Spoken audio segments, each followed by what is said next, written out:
Good morning. Good morning and welcome to Jaxx Vane Studio Live, number 16.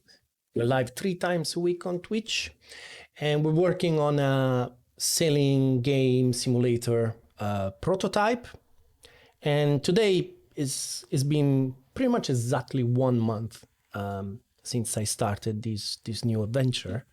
And I have to say that things are going pretty much as I expected. I'm probably a little bit better than what I was expecting. I'm in a situation where I'm already talking about gameplay a lot and driving the boat, trying to still evaluating a little bit the driving of the boat with different situations. So I can't say I'm 100% committed to the game yet. But it's looking good and it's definitely a fun experience. Let's just recap quickly where we are. Yesterday I did very boring stuff. You remember I had a problem with user interface the other day, so I had to do a lot of work on the user interface to do things that might seem incredibly simple. But when you have to code these things yourself in an engine, they are not that simple. So this is how my camera editor looks right now. And things like these took me ages. So the fact that now I have an input box where I can go delete and write the name. Yeah, that's pretty much half a day of work, believe it or not. Those are the disadvantages when you're working on your own engine. It's still there are still things that don't really work that well. Like for example, you might notice that I press P and the game paused, and then I press P again, and the game starts again. So yeah, there is still no concept of input focus, and especially the manager, the input manager is working completely separated from the input of this text box. So it's not finished by any means. Other things that I cannot do, I cannot move. You cannot see me, but I'm trying to move my cursor key, so I can't really click in the middle of this or delete, or all I can do is backspace and put some names and then enter, and it goes. But it's all connected, so it works. I can now save cameras, and they can also be automatically loaded. Like for example, if I have a replay,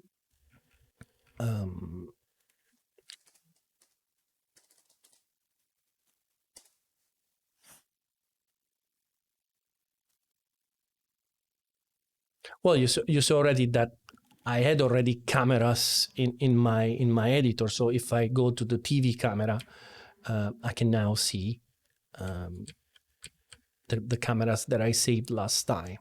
The other things that I did yesterday was, again, something, it might look super boring, but it's very important. And finally figuring out the gamma corrected renderer, which is a difference that is very subtle, but I really never could grasp the difference between gamma corrected and uncorrected. And thanks to a couple of friends that I have, they're amazing developers. They explained me a couple of stuff, and I basically spent the entire morning yesterday trying to understand how to implement this in DirectX 11. Once you understand, it's not that difficult. The problem is understanding the basic concept. I don't know if I still have some examples. Probably this will show you the difference between the result of an illumination without in a renderer that is not gamma corrected, and with the render that is gamma corrected. Hopefully this works. Okay, so you can see there is a fundamental difference. Like, you know, this one, the illumination is more gradually going to from the bright side to the dark side. And the fun thing is that we are so used to see illumination working like this, and if you think about it from a mathematical point of view, it could look correct, but this is actually the correct one. And you can see that here the part where it's smoothed down and goes to black is much smaller. And if you want to convince yourself that this is actually how reality works, all you have to do is really look at the moon. Look at the moon, and you will notice that this is not what you get when you look at the moon. The moon is not illuminated this way. You know, the moon has a much stronger difference between the illuminated part and the dark part. So yeah, boring mathematical stuff and understanding how dialectics wants to automatically do this transformation between spaces, between, you know, RGB space and linear space. But everything seems to be working. So I think we can move on. I also did more refactor. I did lots of boring stuff yesterday. So today hopefully is a more fun day. And my to-do list for today, what I want to do is smooth foil dropping. Let's go quickly to see what this means. Very simply, very simple to understand. You can see that now I have a foil and I can drop it, and it's basically instantaneously going from up and down. So the idea is to have this happening slowly. We will start again in the sense of trying to add complexity a little bit at a time, and keep the game working with this complexity that is increasing. We're going to start. This is not going to be a graphical thing. It's all going to be starting from the physics. So right now in the physics, sadly I've changed the way the external camera works. I removed the possibility to move. So even in the physics, you can see the physical foils, which is this wireframe. And when I move it, also the physics side is instant, right? So we want to get rid of this and see how it goes. It should be reasonably easy. So my hope is that I can do this and then move to the second part of my day, which is going to be the fun part, which is implementing a ghost boat. And this is something that, again, is going to push me to try to understand how the game reacts to different lines and foiling. And having another boat to race with, which is actually a ghost of my best time, this is going to be something that can really help in giving more sense of how the game is going to feel without going and trying to implement artificial intelligence or multiplayer and so on. All right, so let's get started. So the easiest way to do this is in both. Right now, I think the foil height is connected to the controls, if I remember correctly.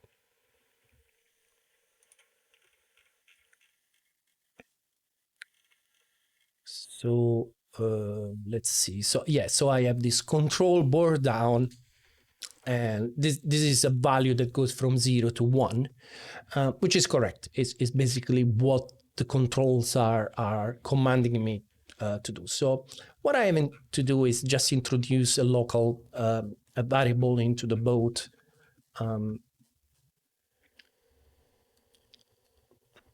So let's see how we can do this. So we will have something like, how we can do this. Let's start with the most obvious, and then we will complicate it when time comes. So we will have something like board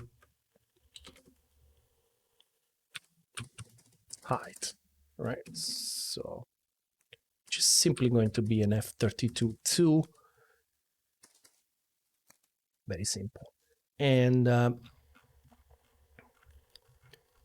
way we start is obviously with the boards at a 0.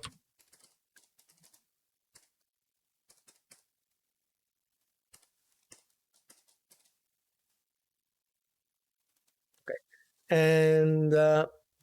And then simply what is going to happen is that the actual, so what we will have is that this internal variable will sort of chase the board down from the controls.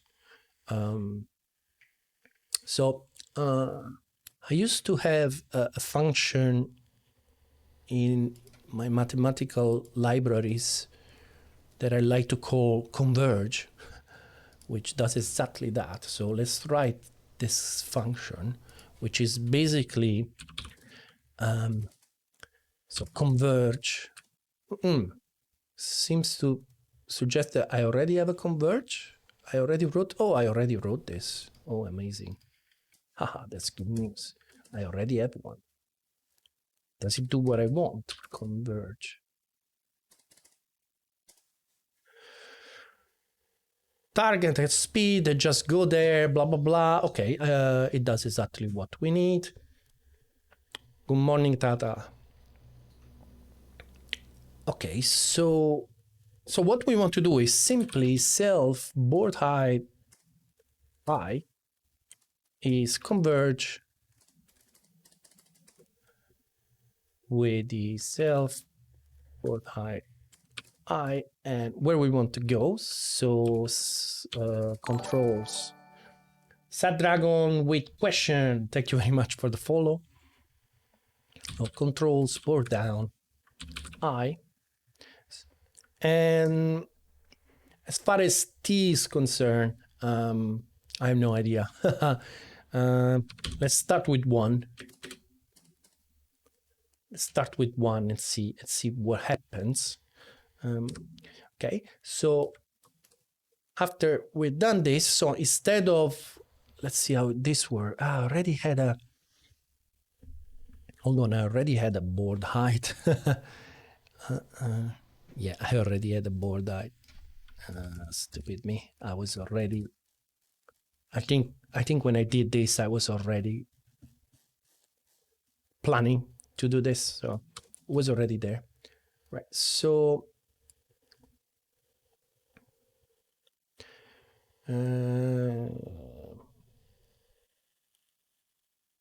is board heights, yeah. All right.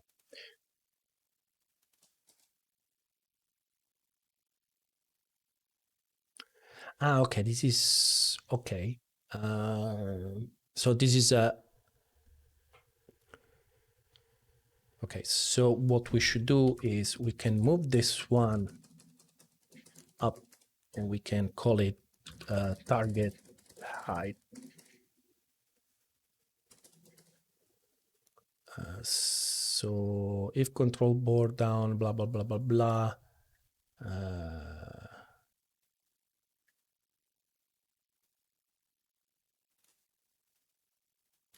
Is simply, if it is down, is 1, else is 0. Right. So not very complicated. So this becomes target height. Right. And this has to become an F32.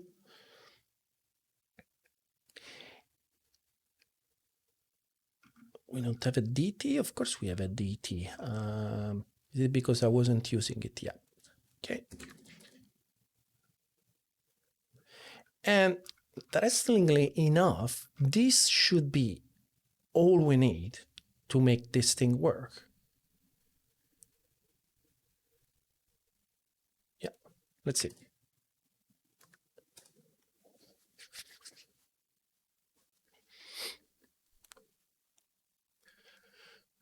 Right, let's try to drop this thing.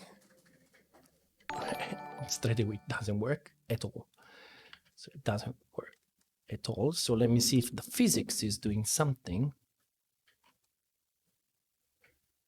So the physics is doing nothing. Right, okay, so let's investigate more.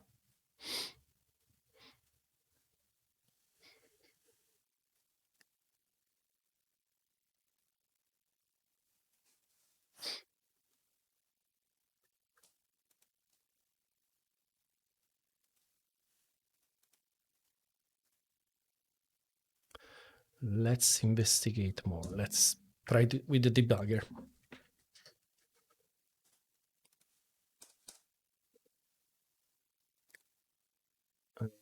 Where I was with the code. All right, so let me put this down. I don't know if in direct text this what happened to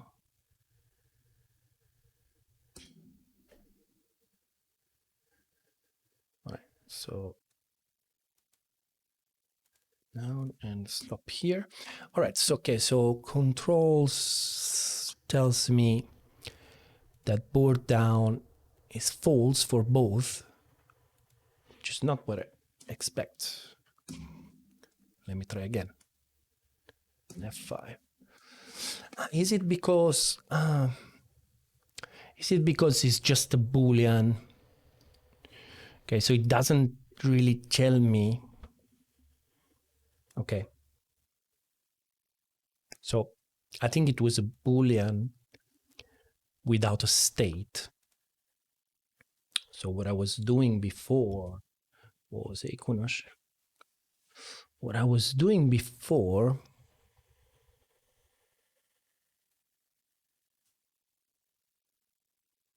okay, so it's changing this. So I think I will have to also have a state inside my boat.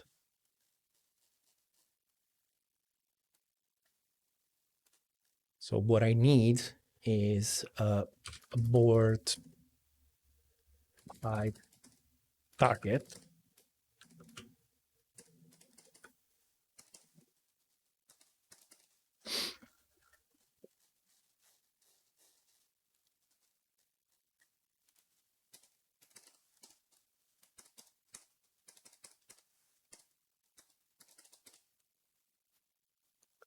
Right. And then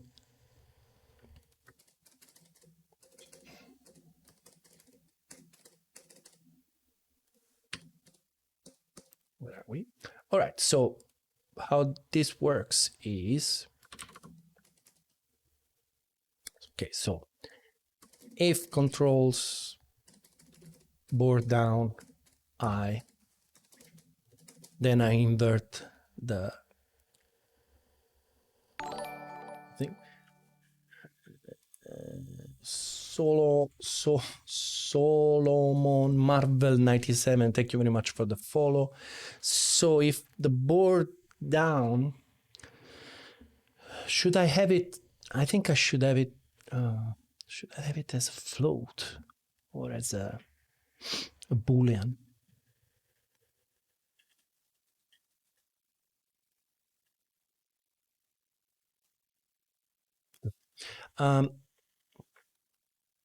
Let's invert this. So if let's do this.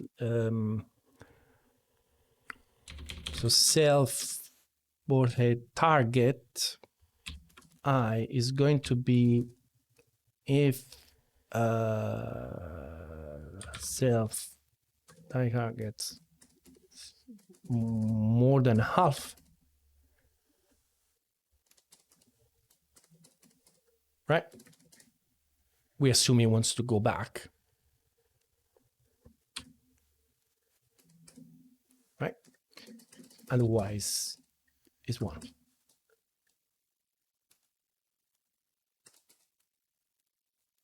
right? And then our target, so we don't need this guy anymore. This becomes our high target.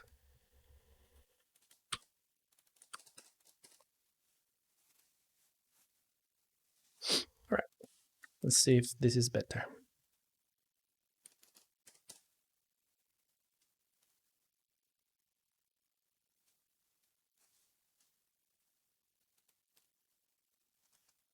All right, this is better. Let me check that the physics is actually following more or less. I'm not expecting the physics. It's a bit annoyed that I don't have the mouse camera there. I should re-enable it. All right, so let me see what the physics is doing. Okay, that's cool. Does the other one work?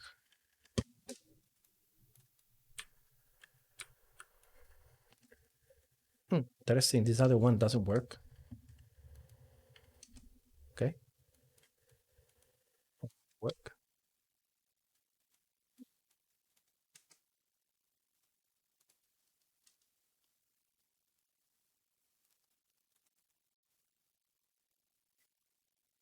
Why that didn't work?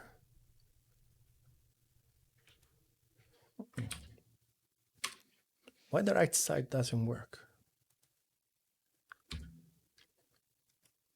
Okay, down. It's the going up that doesn't work. This always works, and I can also invert it. This one is stuck.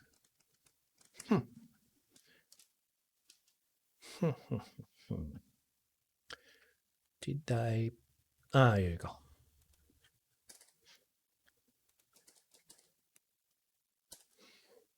Kunos. All right, this should work. Yep, and up. Up. This could be, obviously this could be better, right? It could have an acceleration to speed. And then I think it's fine that it locks in position in one block, but it should probably accelerate. Don't really know. Right. And this should give us already a different feel when sailing,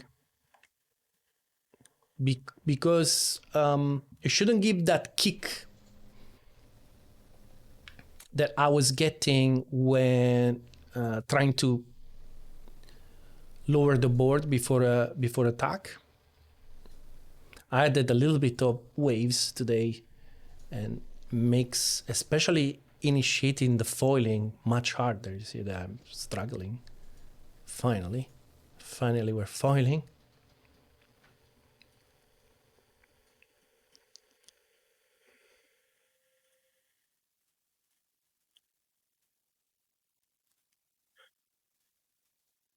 Just get a little bit of speed and try to see how the boat will react to the foil moving in and out of the water instead of bang just appearing there.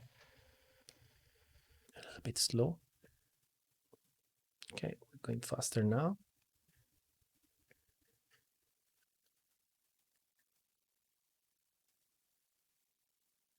Okay, let's try this. So, boom. Right.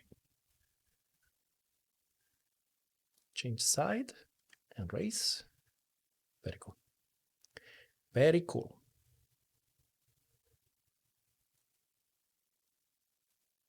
All right, so that was as easy as I was expecting. About 20 minutes to complete, so not bad. Let's move to the cool stuff. All right, okay, so first thing first. Just fly high. Just flying high. Thank you very much for the follow. All right, okay, so where are we with this? Our and Psycho65, thank you very much for the follow. So our ghost is going to be very similar to the replay player. Now, and Dennis Grabowski, thank you very much for the follow. The problem is, right now, our replay is working that when I ask to play, it will look for a frame that is right after the time that I want, and it just gives me that frame. Right. The result of this is that we don't notice because the replay is recorded at probably 40 frames per second, I think. So we don't notice this when we watch it, but we're actually watching it at 40 frames per second, even if we don't notice. The way to make this obvious should be by slowing down time. So when I update my replay, okay, so this is my DT. So let's say that I'm going to go 10 times slower. Did I put the replay loading to load the replay to work on this?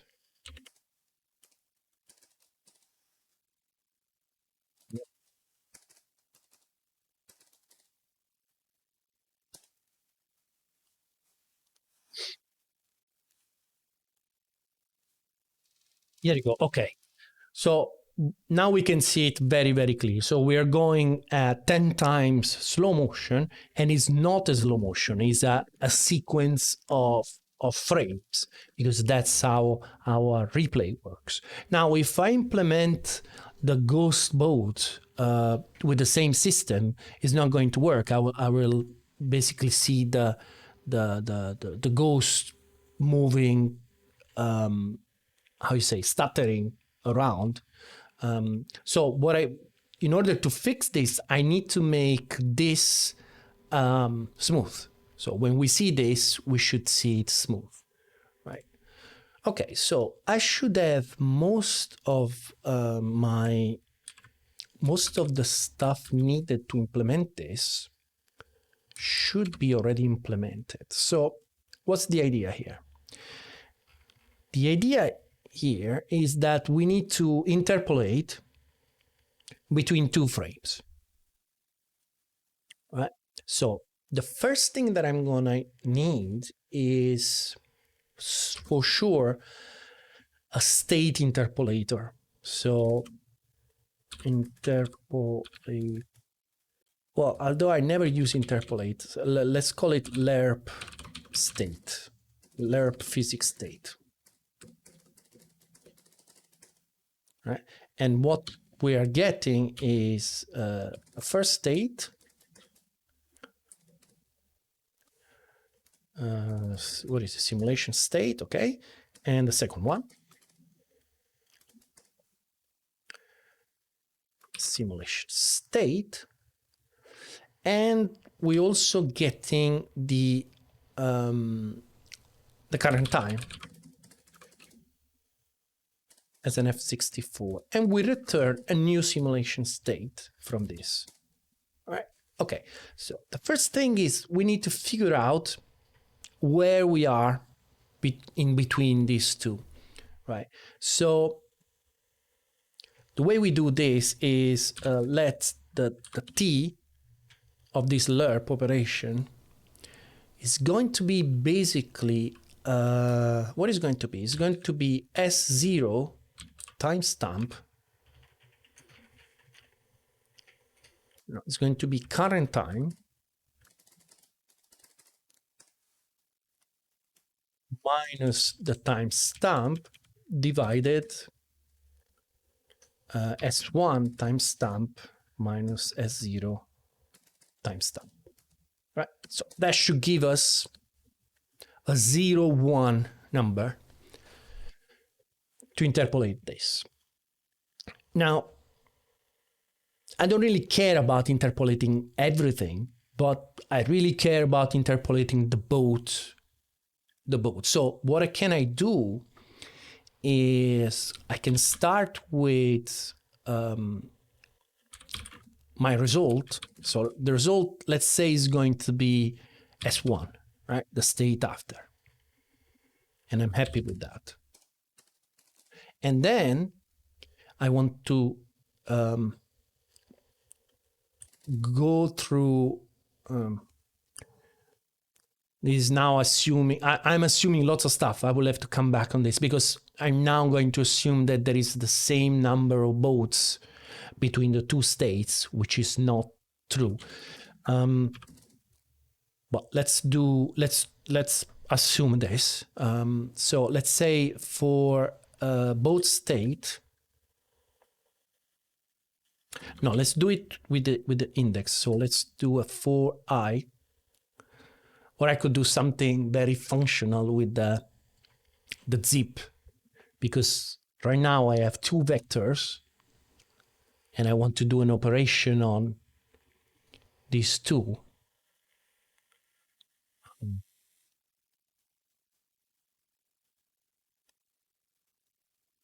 Do I want to do that? No, let's do it with let's do it with the so it's going to be S1 both states len. Let's keep it simple. And what I want to do is basically saying result both states I. What I care is about this matrix, and I want to take the S0 both states I matrix and lerp it with the S1 both states I matrix. Right? If you're curious of, okay, and then we have to return result.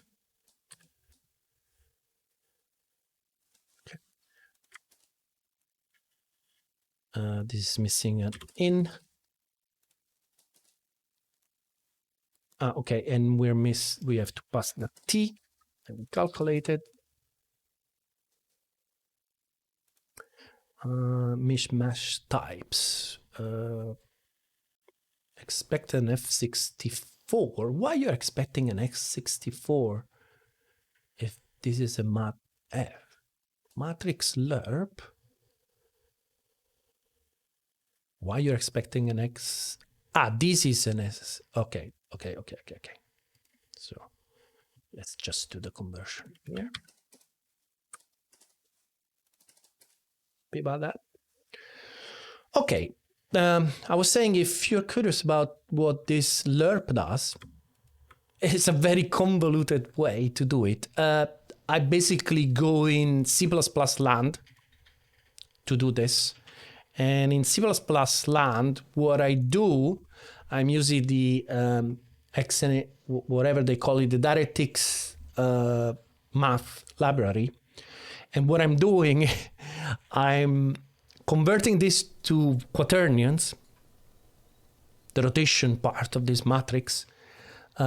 Then I do a slurp on the rotation on the quaternion. So I'm making sure that my rotations are correct. You can't just take a matrix and linearly interpolate the vectors of the matrix between two matrices and expect the result to be correct. You could be lucky if the difference is small, but if the difference is big, like in an animation, you will end up in this kind of situation. So it does the slurp, then it converts back the rotation component into a matrix, and then I do manually the position lerp, because you can lerp the position of a matrix, obviously, but not the rotation. So it's a little bit convoluted, but should work. I never tested this, so I have no idea if it's going to work or not. But we still need to use this guy. So what we are going to do here, we have, in order to use this, so we now know that, okay, so the first thing that we will need is the index. So we enumerate this. So we now have the index of the enumeration. So we know that once we get here, we know that S is our state. Now, what we can do, this could be a little bit dangerous, because if we are at frame 0, this is going to crash. Let's see, let's try to do it brutally, and let's see what happened, because the idea is that I should do return lerp physics states, and I send an S state as the first one, and then a self frames I -1 state as the second one, and my current time. Right, that should be the code. Now the problem is, if this is 0, then this is a crash. Can this be ever 0? Still, it can. If the current time is less than a timestamp, can this ever be 0?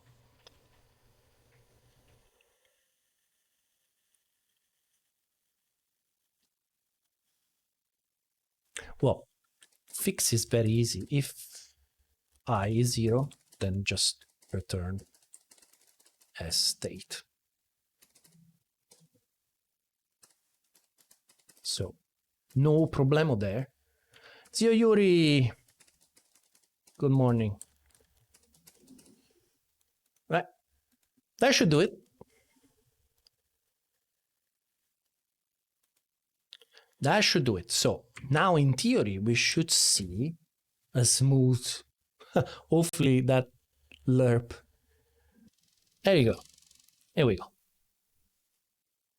So now we're seeing a smooth interpolation between these values. Just want to make sure that it works fine with rotations. Very difficult to see, but it looks to me like it's working. It's too slow, I think. I think I need to make it go a little bit fast. So where is our update? So let's go half speed. Half speed should not be enough. Crosomo, thank you very much for the follow. Should not be enough to see the... But it looks like it's working. Right, that's good news. That not only give us a better replay, right?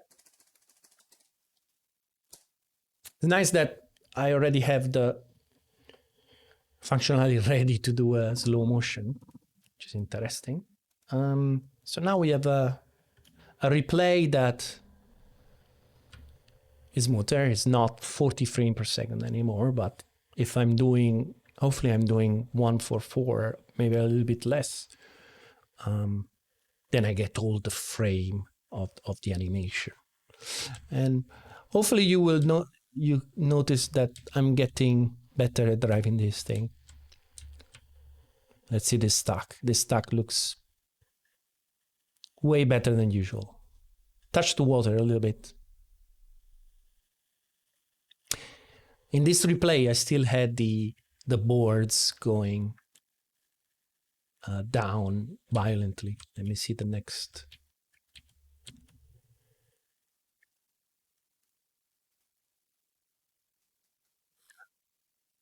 Yeah, I'm getting a little bit smoother in driving this thing. It's cool. All right. So what we do next? Now we can move on and do this ghost. Now the question is, should I start another file for the ghost or should I make it live in the replay? I think because they are so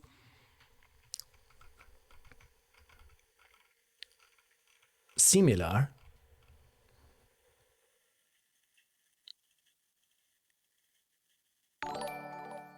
Sing181, thank you very much for the follow.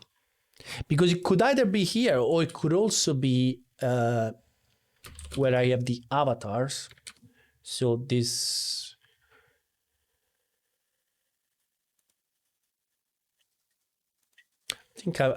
I think here it makes more sense to have something like, well, let's start and let's see how it goes. So public struct ghost player.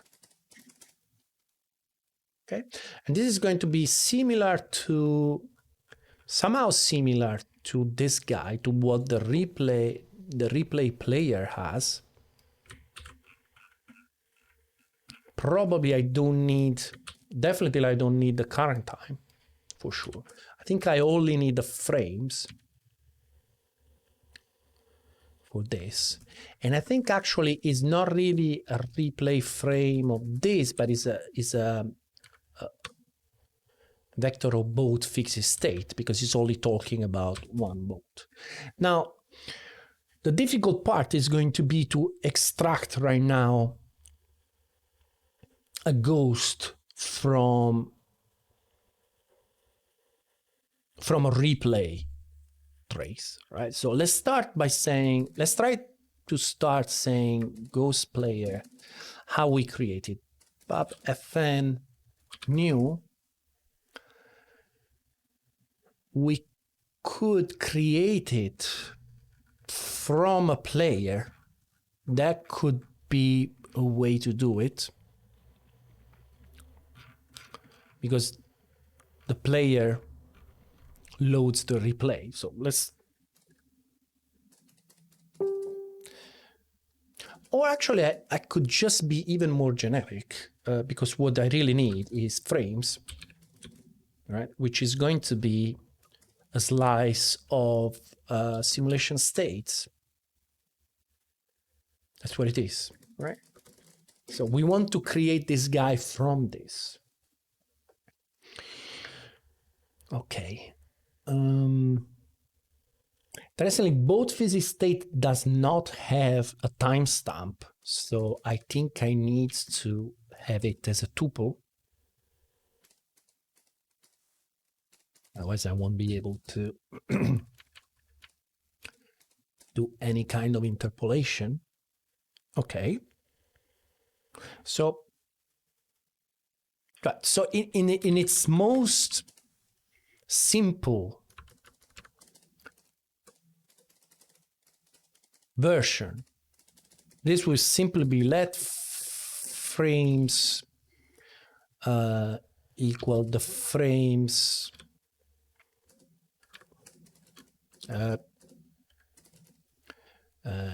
we map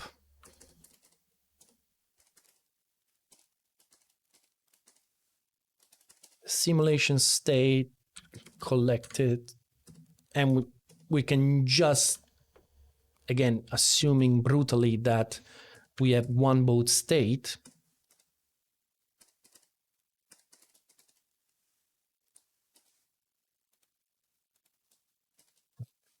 doesn't understand there is a vector.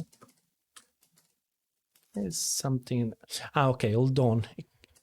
It's not that it doesn't understand, is that I have to pass a tuple. So f timestamp. I wish I could tuple this without the brackets. Now it should be able to understand what this is. No, not yet. So is it enough to tell you that I just want a vector and then you figure out what it is? No. I'm doing something stupid. So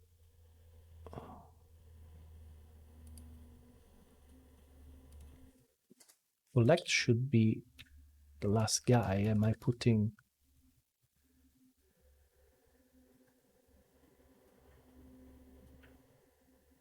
Okay, that was the, you know, the map.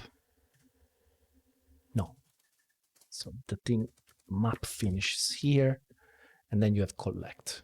Okay, so was that the problem? So it should be able to figure it out even without putting the type. Yes, okay, so that was my problem.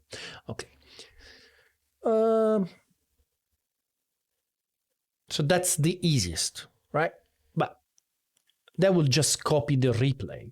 What we really want, we want something that starts when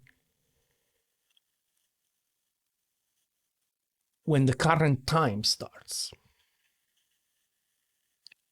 So the first thing that we should do, okay, I think I can assume that the goals for this, although this will happen with a full replay if I do more than one lap.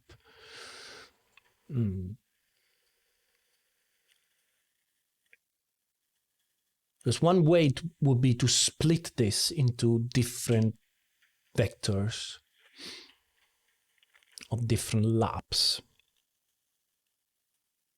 So how this will look like, it will look like something like, so let's laps. I don't think they call it laps in sailing, but okay, let laps.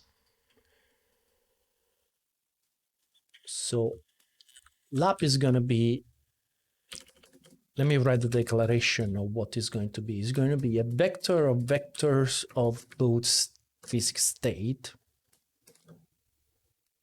right? With, you know, a vector of F64 both physics states. But I need, well, let me start by doing this. Okay, so what's the idea here? Definitely, this is not a map anymore.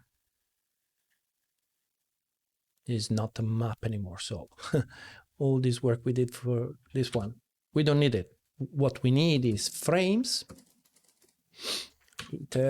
for each, and then we get frame. Okay, so what we do with this thing? What we do with this thing? How we separate? First of all, first of all, let's see. We have like last current time.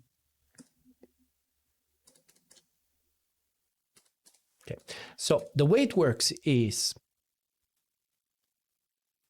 so let both state is F, both states 0, right? So we don't have to recall it all the time in size, so we get the completion. So both sides. So how does it work? It works by saying if the both sides, the both state, it's lap initial sail racing at least. Well, that's cool. But is it just from one mark to another mark? Or is it the entire race? Or is it like 2 marks? Like, you know, I go in one direction, then I come back, and that's a lap.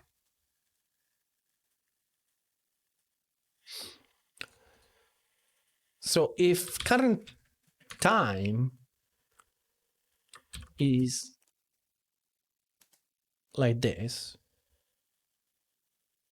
and yeah, that will be a lap. Sometimes that's the whole race, right? Last current time is 0.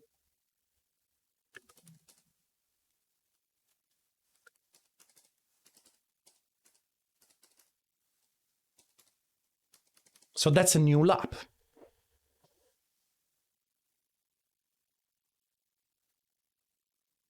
Right? So we do laps, push, back, new, and we push a new lap into this.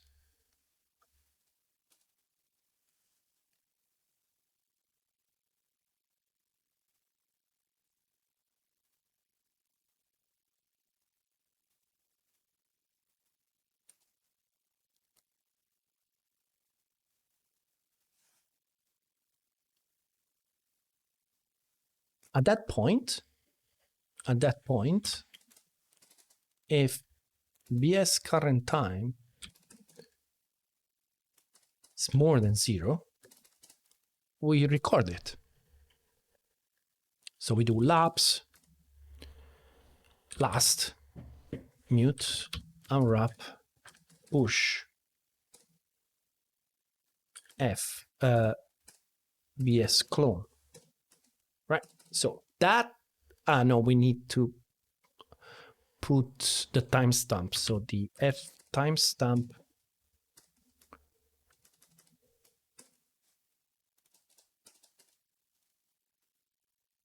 All right.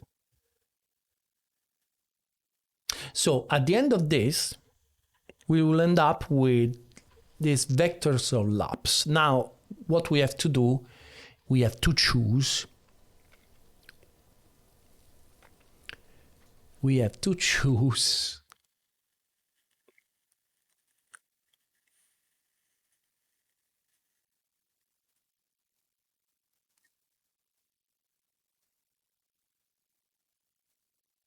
Yes, it's exactly like. No, it's not the C++ capture. So in Rust, the capture is automatic. So if I don't, for example, this is a lambda, and inside the lambda, I'm using this laps and last current times, but I didn't have to specify explicitly that they are capture. So what this is the parameter of the lambda. So in C++, when you're in C++, you have the lambda with the captures, and then you have the parameters. Right? So this one is the parameter.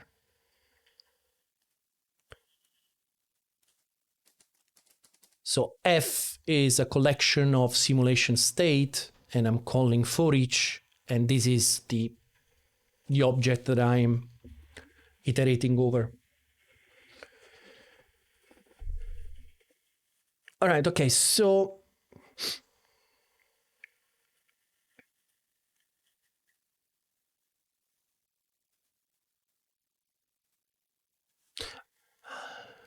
actually this has to be mutable. So before we can continue,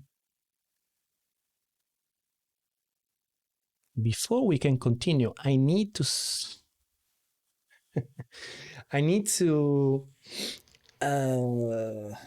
because I will need what I need is to get the hold on. Maybe I can do even better than this, because I could already have MC Asco, how are you doing? So I could already have like best lap, right?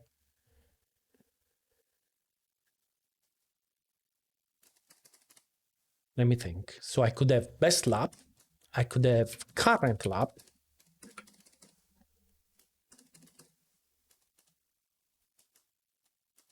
which is simply this, right? And I could have, let me, best lap time. No, I don't need this. Okay, so let me see how it works. So let me see. So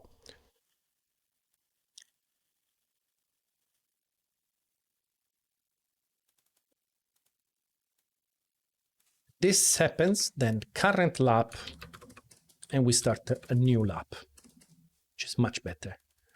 So this, we don't need this shit, and so only push. Okay. The other thing that we should check, is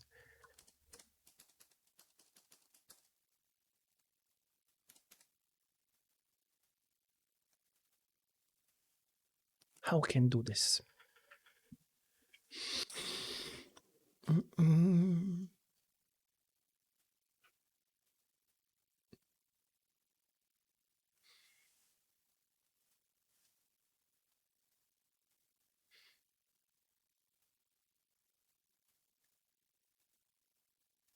Because what is the idea? If BS current time is 0 and last current time is not 0, so it means we just finished the lap. The problem is, okay, but I will have the last lap, right? Okay. So the last lap will be set at that point. So the idea is, if BS last lap, okay, so blah blah blah blah blah. If so if we have a best lap,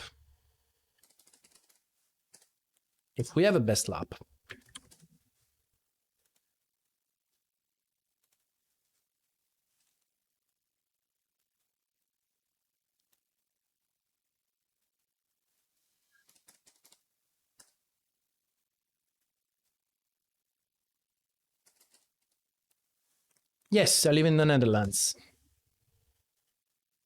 So if we have a best lap,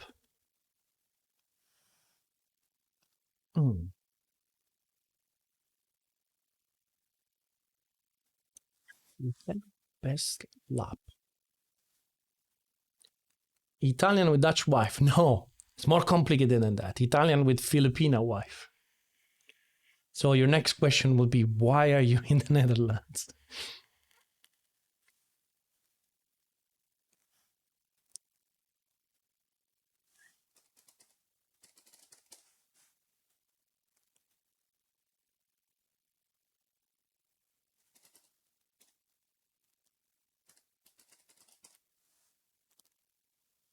Because it's colder here than in Italy. That's true, but that could be an advantage, especially in summer and you want to do some work.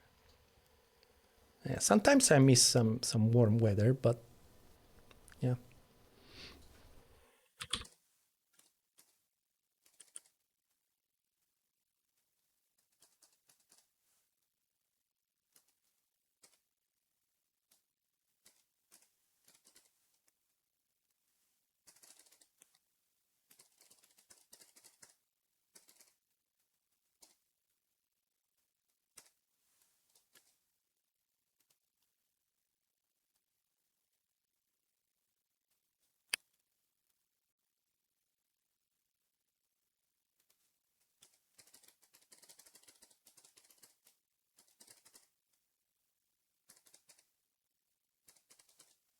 This is fine because we know that it's not going to be set.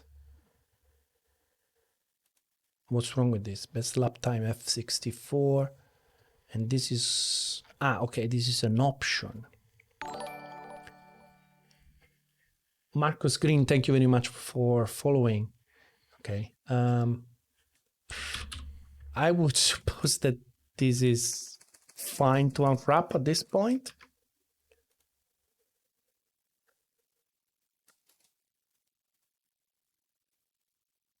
Okay.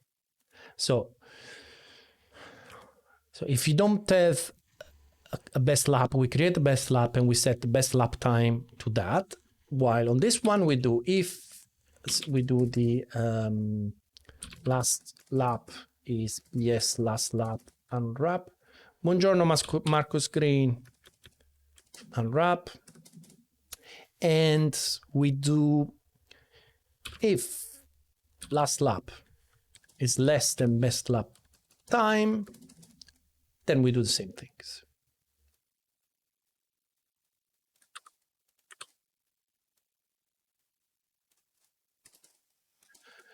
Right. Stefano, did you used to live in Asia somewhere, or I'm confusing you with another dev? Yeah, that's correct. I lived 2 years in Japan, long time ago. And then I lived 2 years in the Philippines, I think 2013, 2014, or 2014, 2015.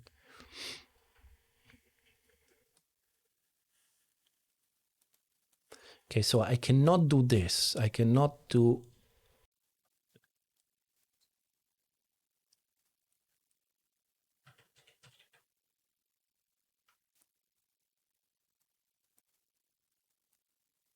Because current lap expected enum. Yeah, I think I did some streams also from the Netherlands, but yeah, I think I did some streams from the Philippines, and then I also did some streams from the Netherlands back in the Assetto Corsa days.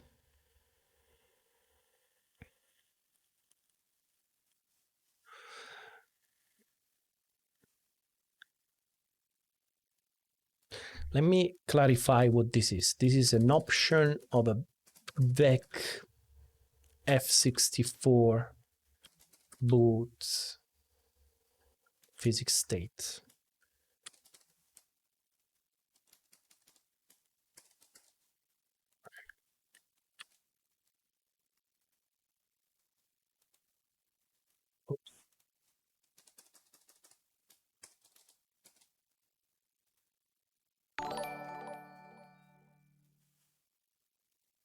It's an option of a vector. It's missing an angular. Beglios, thank you very much for the follow. All right, but still not happy about this. So current lap is a vector of a tuple of F64. So this is an option of that. So why you don't want to do it? Is it just clone? Should be clone, even if the IntelliSense doesn't suggest it? No. Current lap.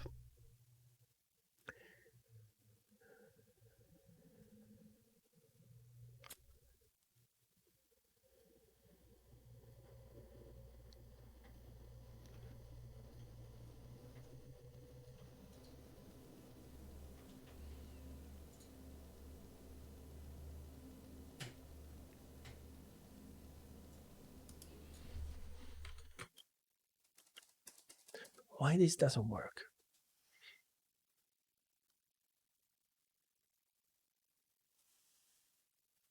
I mean, if I do let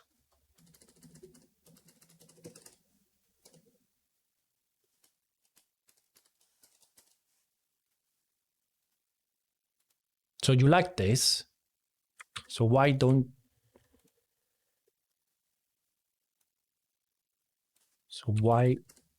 you like this?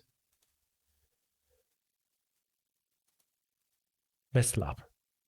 But best lap is not a vector of this, is an option vector of this. What's wrong with you?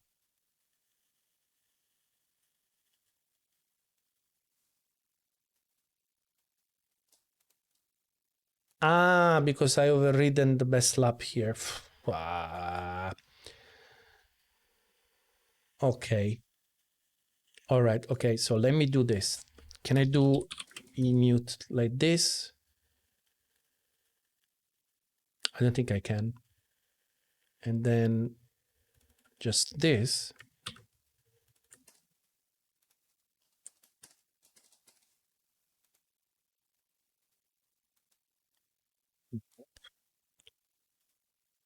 Expected mutable reference found struct. Is it blah blah blah blah this? Nope. Oh yes, this is gone through. Okay, so the problem is this one. Okay. Well, we made through this. So now the concept is I have this best lap.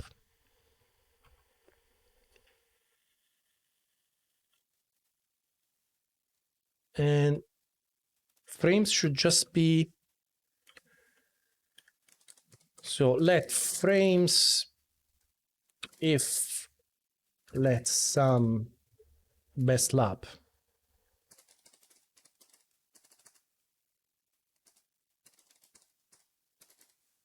So if we have a best lap, we might also not have it. So if we don't have it, it's just an empty vector. And otherwise is our best lap. Okay. And that should get us to compile. No. Current is a captcha. Cannot move out. Okay, but now I can do clone. Okay. Clone. All right. What's the problem here? It's not mutable. And we got it. All right. So what's to recap? So at the end, now we have best lap is our collection. All right. That looks like solid. That looks like solid. So we will also need a play, right? So public function get boot physics state at timestamp. Alrighty. So it's going to be a self and it's going to be timestamp F64 and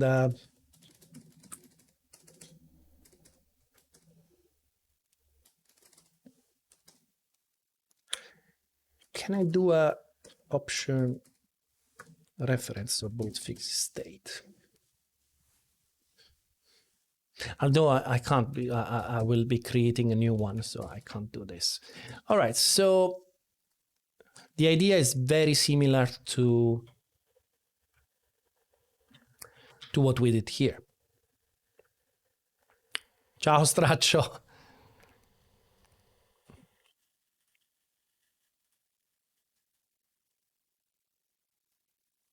Very, very similar. So let's copy the idea, though the implementation is going to be quite different. So frames eater, blah, blah, blah. Let me put a none. So get that. So I don't have current time, but current time is basically timestamp. And okay, so this is timestamp and both state. Right? You understand that? Doesn't understand that? Frames enter F64 both physics state. Right? But is not able to understand. Anyway, so if this is less than TS, okay, now you understand it. So if I equal 1, then it's some BS clone. Oh, this sounds funny.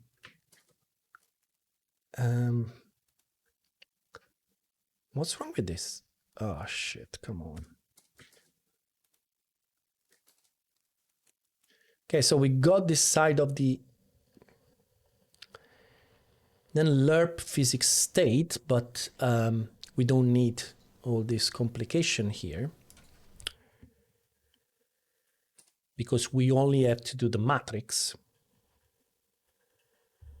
right? So what we do is, so we have our BS, let BS 0, let how we do this, let TS0 BS0 is self frames I minus 1, right? You like that? The copy. Okay.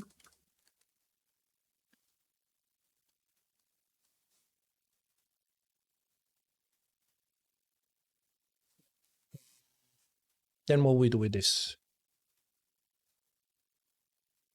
Then we create, I think we create the result. So let results, we make it BS, clone of BS. We need it mutable. Sto studiando programmazione, anche se sono vecchio.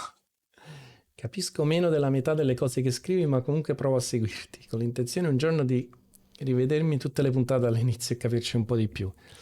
Considera che le puntate dall'inizio purtroppo non le potrai vedere, perché Twitch me le cancella dopo, credo, 2 settimane adesso. Quindi potrai vedere gli highlight, ma negli highlight non metto molto codice, perché altrimenti diventano mostri da 1-2 ore. Che stai studiando adesso come linguaggio? So we got res. In theory we could do res. Some res. Ah sì, ottima scelta. Se poi un giorno guarderai F sharp, capirai di più. Sorry, Franz. He's saying that is studying programming, and he hopes that he can watch back these streams and understand more. And I said, sadly, Twitch will delete the streams after a couple of weeks. So all that is going to be left is the highlights. And usually I don't really put much coding in the highlights. I wonder what happened to D sharp and E sharp. I didn't even know that they existed. Probably they were like community ports. Ah, you mean, okay. Okay, well, you know why it's called F sharp, right? Because that F is for functional. Yeah, I'm on YouTube. I'm putting the how you call it, the highlights. I don't really know if having streams of 3 hours VODs on YouTube is a good idea. I don't know. Yeah, Project Verona. Where are we? So we did our clone of this guy. We need to fix the matrix. So res matrix is going to be same things as before. So lerp. We need to figure out, hold on, we need to figure out the t. So let t, so who is t? T is timestamp minus bs ts divided ts 0 minus ts0. So that's our t. So now we can go on and do res matrix equal bs0 lerp bs0 matrix lerp bs matrix t. That should be it.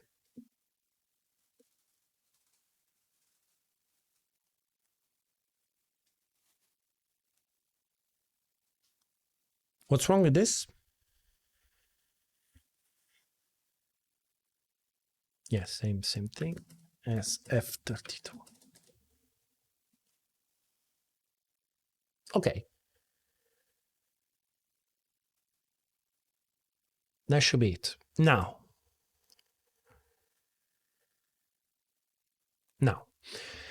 let's go in the game. So in the game, I will have a ghost boat. Oh my God. Boat avatar.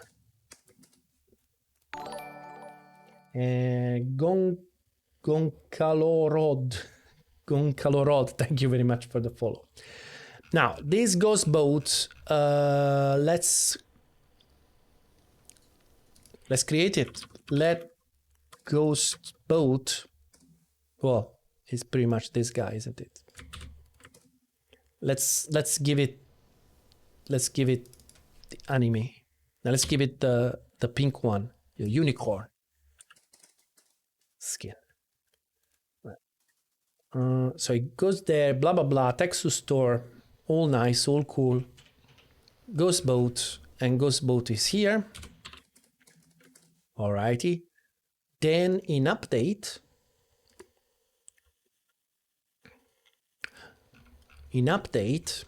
which is a bit messy, but this will go into a ghost boat, completely separate.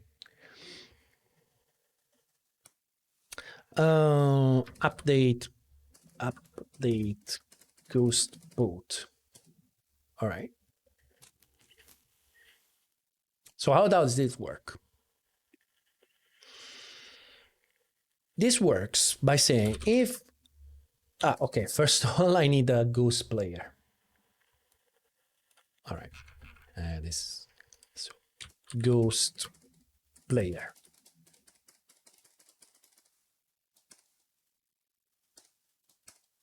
Was not ghost player? It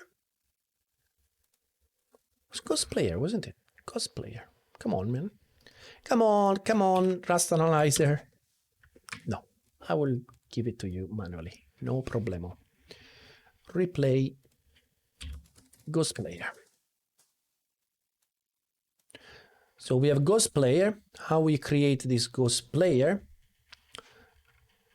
Okay, so I need to do right. So this big. Okay, so I don't want to do this in reality. So replay mode is this.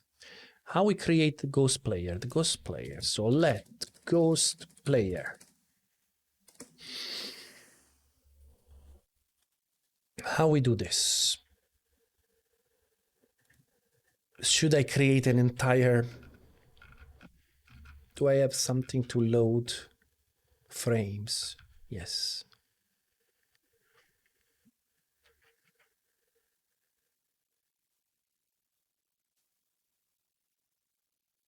Nah, I don't care. Come on. Ghost player, new. So what we do?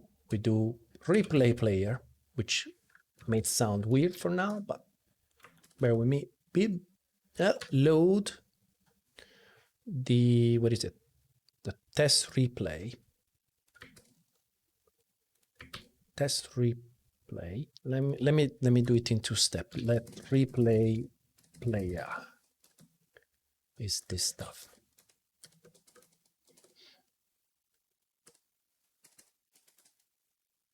And I'll wrap.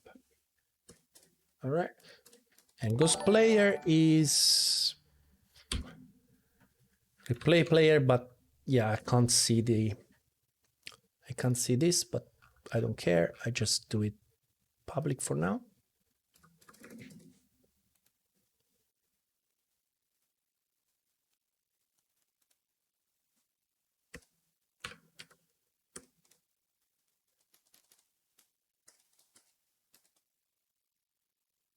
Right, so that's our ghost player. Ghost player goes here. Okay, let me add a little bit of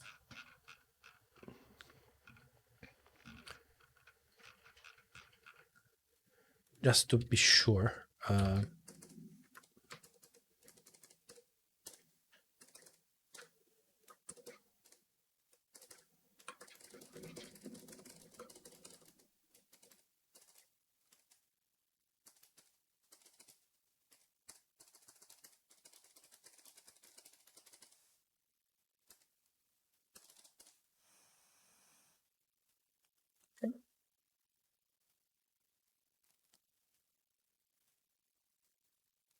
Okay, so I was saying in update, what we do? In update, this we do. If let both state, sum both state equals self ghost player get both physics blah blah blah blah blah at timestamp self game state simulation state timestamp. Okay, so if we have this guy, what we do? We take the ghost boat, self ghost boat, set physics state. Yes. As simple as that. If it compiles. Where's the problem here?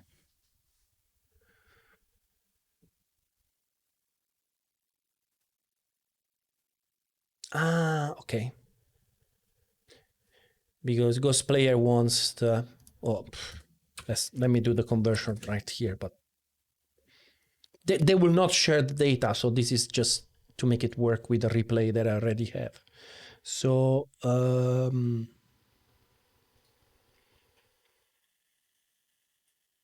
simulation state vector.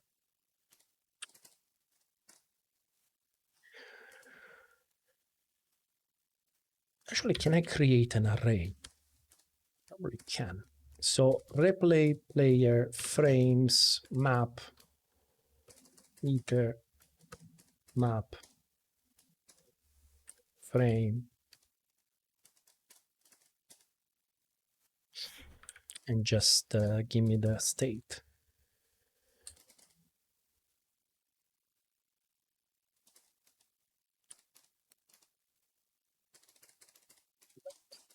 Does it work? Nope. So what is the problem here? Replay frame is private. Jesus Christ.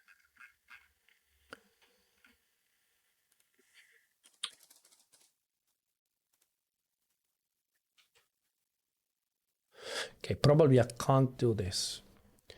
Take anything, it turn into a relevant collection, so it cannot be this. Well, not a big deal.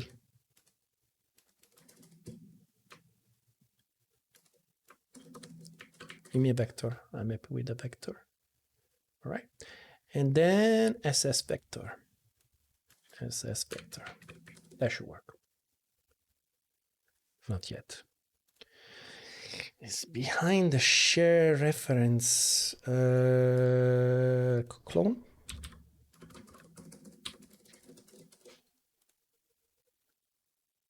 All right. So we do this. We have a ghost player. We have the.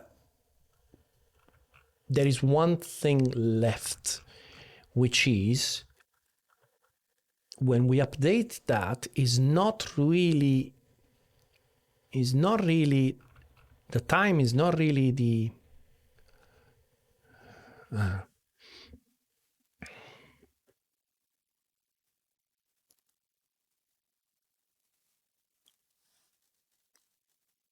Okay, this is wrong. It's not the game simulation state timestamp. That's not what it is.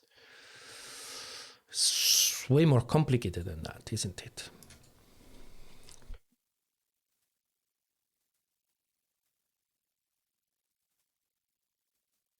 It's both states current time. I think that's what it is. Okay, but hey, Blinkster, you're welcome, man. But we're not done. We're not done.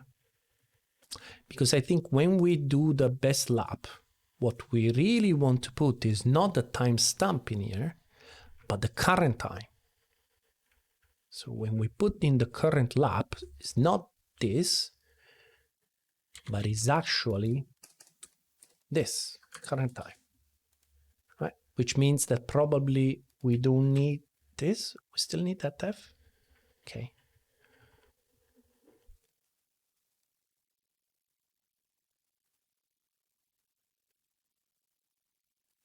All right. So many things that can go wrong. Let's just try it. Okay, hold on. I need to render. I need to render the other boat. Otherwise, we won't see anything. So self ghost boat update. What is it? Yeah, update.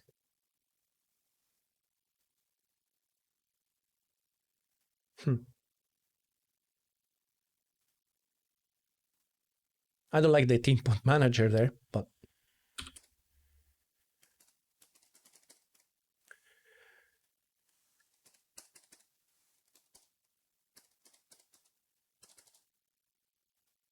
and I suppose this will do the update bones. Okay, so update bones, and then we need to render it. So we render our boat, and we also render the ghost boat.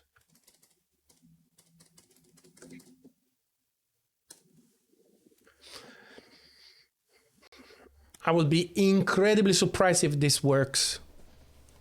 Let's see.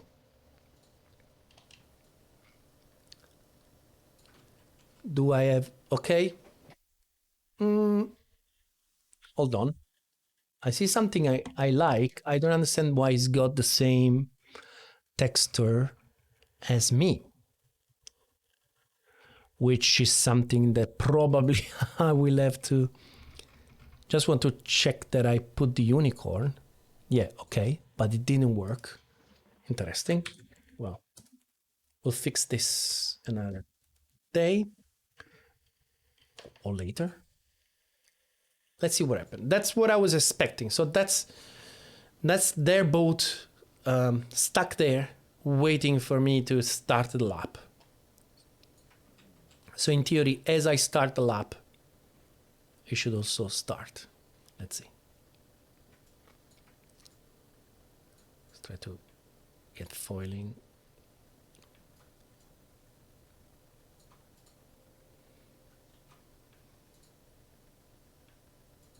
Come on.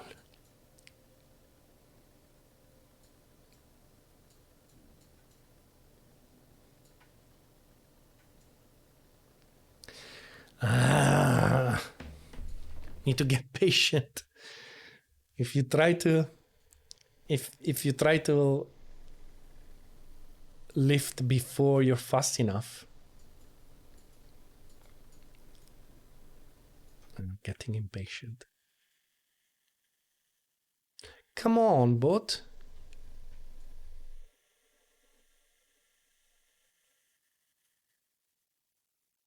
Is there something wrong? It's a custom shop 52 Telecaster. Do I have my... All right.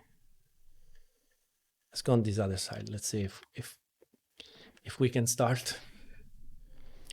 Can we get the foil, please?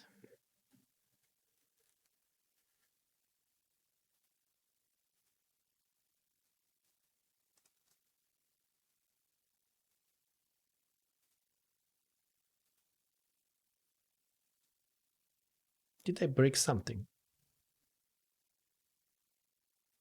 Okay. Come on. All right. Let's foil. So in theory, sadly, I'm starting on the opposite side, but I will change direction as soon we start. So in theory, this guy should start as soon I pass. Yes, it did. Unbelievable. When things work like this. Right. Let's go straight away on the other side.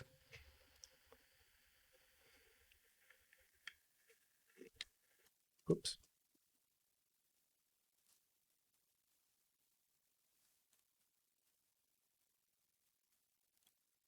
Foil, foil, foil.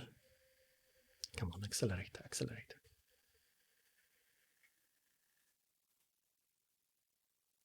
This is so cool. You've seen this, really? Two boots.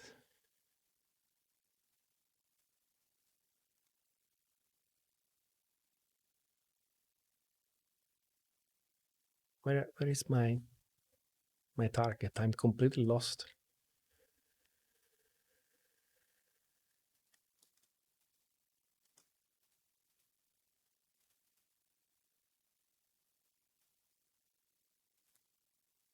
Where is the gate? Ah, it is. Okay. So we're good for the gate. We're behind, but we're good for the gate.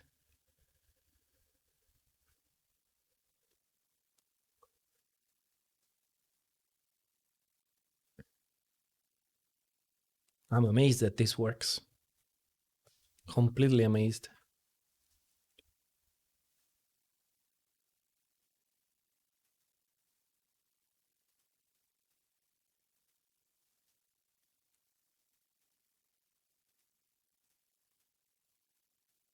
I'll try to sail higher than him. Let's see.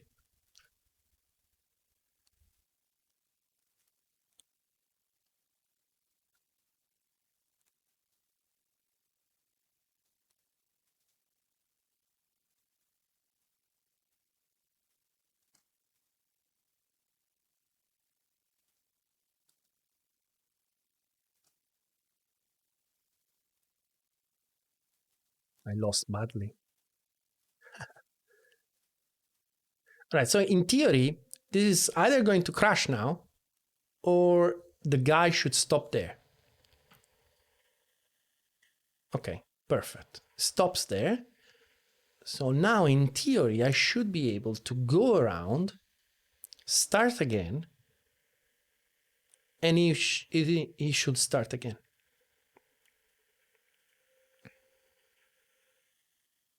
So let's go around.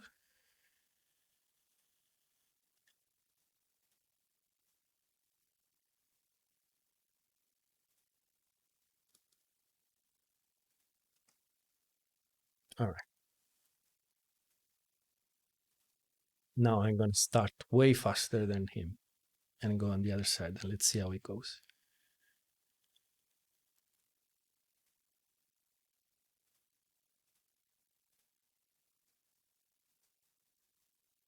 I'm cheating. I'm going on the other side.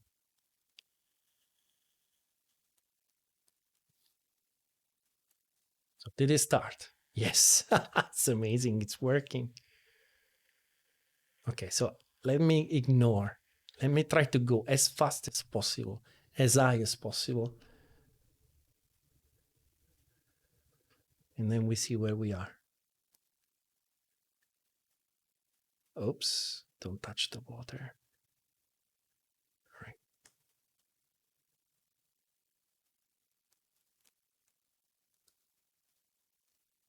That was a bad. I need to make the mark bigger, because with the waves, I had no idea where I'm going. I have no idea where the marks are. But I'm behind the ghost boat anyway. Where is it? I'm still sailing into. Ah, here's the mark. Okay.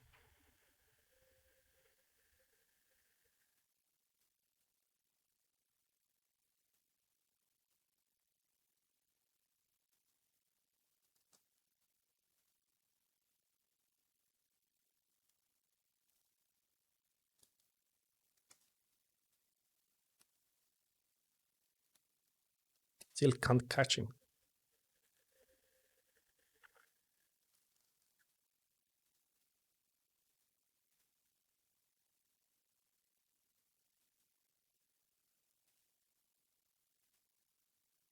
Would be cool to have a delta. So this time, let's see if I can gain something by going lower than him. So I'm going way fast, but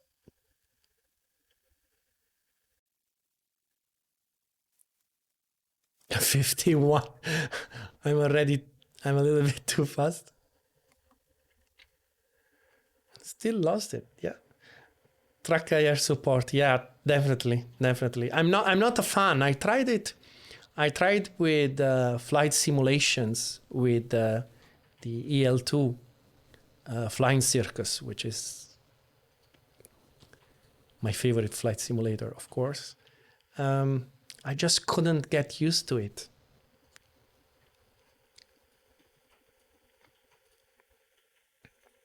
Right, that's cool. This works. Now, this works surprisingly well. I mean, the new IL2, so it's like, it's current. I think it's called, what is it called? What is it called?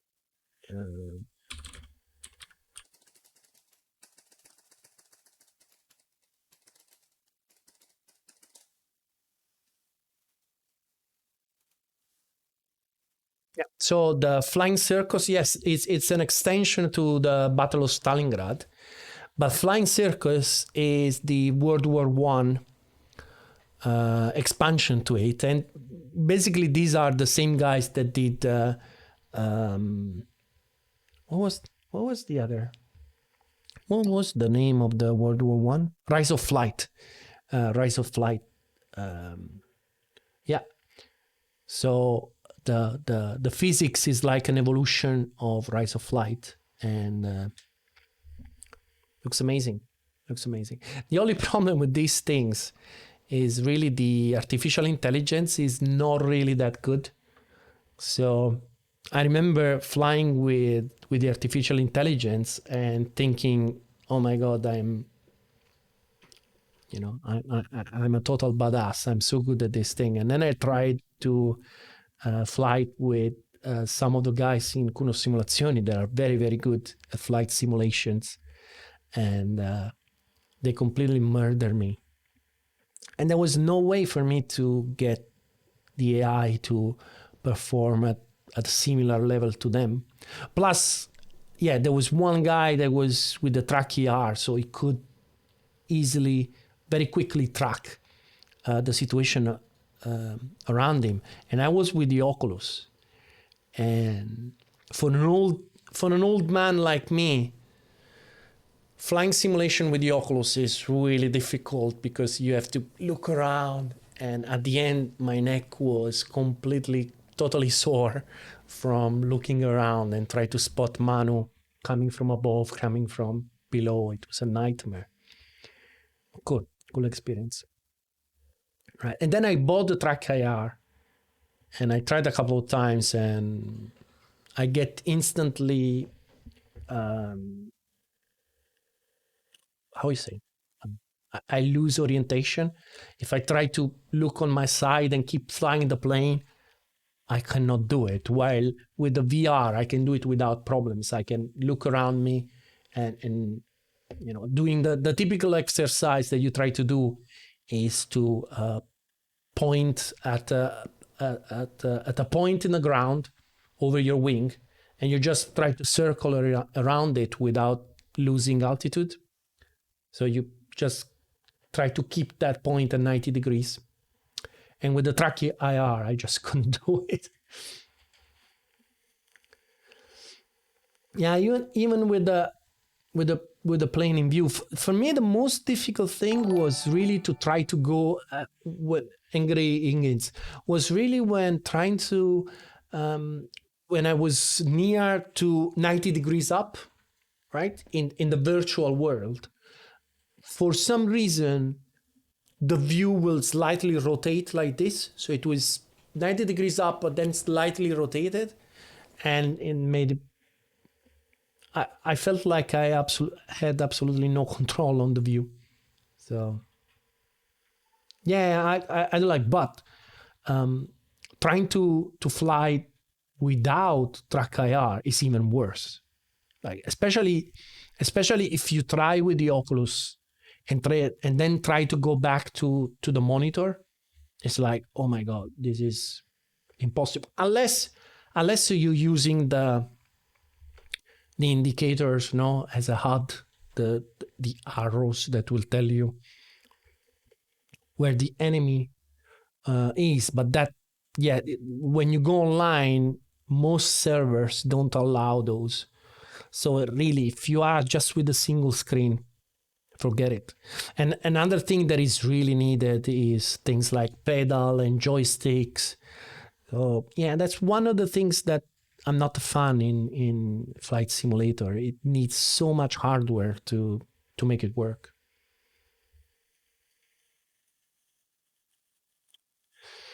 Right. Okay. So let me commit 1 second what I have, which is the smooth dagger board dropping and the ghost boot step 1. Okay, because what's gonna be the step 2 of this thing? The step 2 is, first we need to create an actual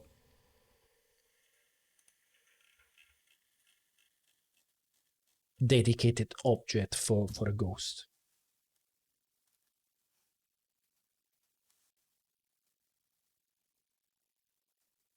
Been using TrackIR since 2006.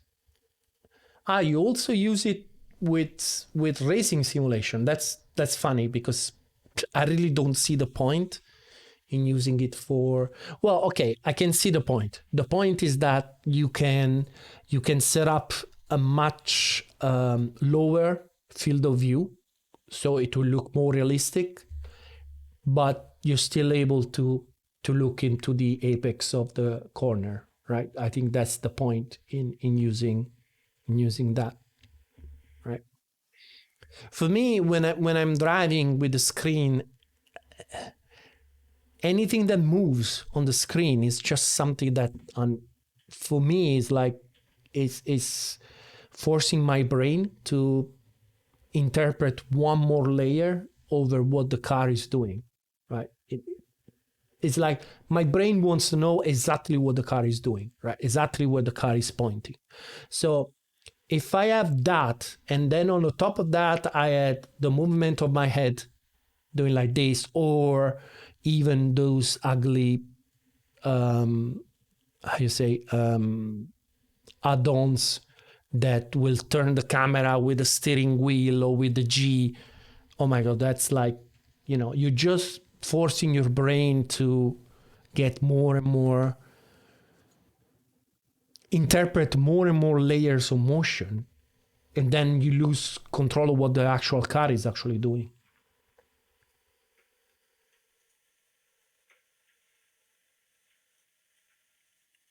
And yes, you can use the side mirror. Yeah, good point. Again, you can just have the virtual. I use the virtual mirror all the time, but as far as field of view, I never really got into the craziness of try to get it right. If I'm running with the monitor, I'm just running something that allows me to see enough. And the other point for me is really like not to keep changing it. You really want to keep it as constant as possible for months, because that's the only way you get used to understand what really the car is doing.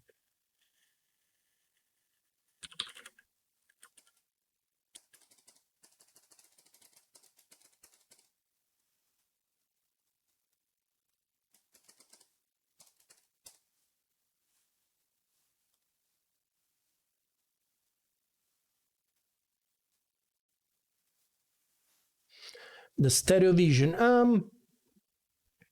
The stereo vision is absolutely a game changer, but it comes together with the reduced field of view.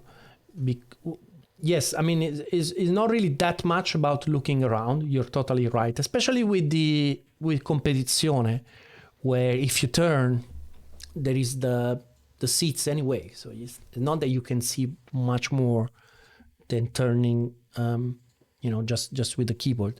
Yeah, the experience is the tracks are totally different, which is always my experience. Every time I saw a track on a simulator, and then I went to the real track in the track, all the the mental picture that I had of that track was always completely different.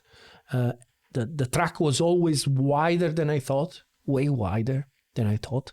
The corners were way tighter than I thought. So it was turning way more than what I thought in the simulator, because running with a field of view of 55, around 55, that's the one that I use. It just gives me this sort of amorphous here. Thank you very much for the follow. It just gives me this idea that everything is more straight than it really is, and more tight. I suppose that's Carlo D. Thank you for the follow. So yes, I remember especially when I went to Imola for the first time. That was a terrifying experience. I was not driving. TK Pax, thank you for the follow. It was terrifying. A bit because I was not the one driving, even if we were going super slow. It was a normal car. But I just don't like to be a passenger. But the amount of going up and down and how much the track was turning into the corner, I was not expecting that. But it's a constant thing. Every track that I've been has been like that. And the other track that was really surprising for me was Misano. Even after driving it in competizione a little bit, when we were there for the race, we managed to get on a track for a couple of laps with Aris Miata, and I was completely lost. I literally didn't know where I was. I couldn't reconnect the mental picture of the track from the game to the actual track. And tracks that I tried with the VR, I think it will be easier. If you try with the VR and then you go with a car, it's going to be pretty much the real thing. Well, very similar. Anyway, Ghost Boat. So Ghost Boat is going to be probably have something like an avatar.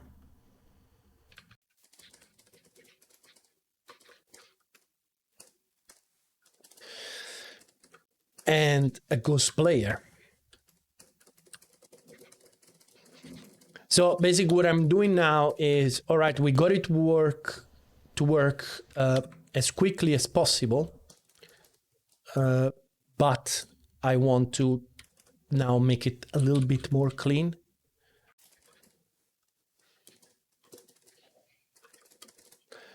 Okay, so we have a new that is going to be pretty much, it's going to have the same parameters as both new.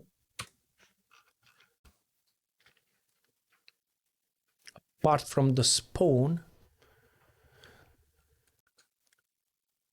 is the boat also creating the physics for this? No, so I understand why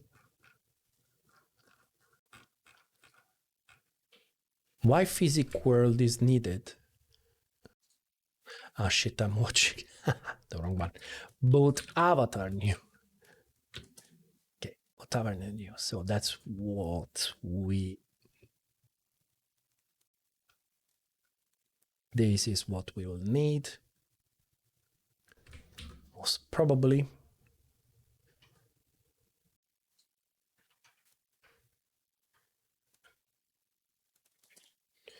For sure we need a name.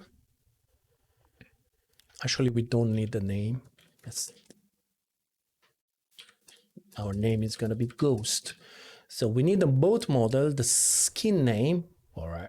Spawn matrix, probably don't care. Render texture store. Okay. Right. And we return self.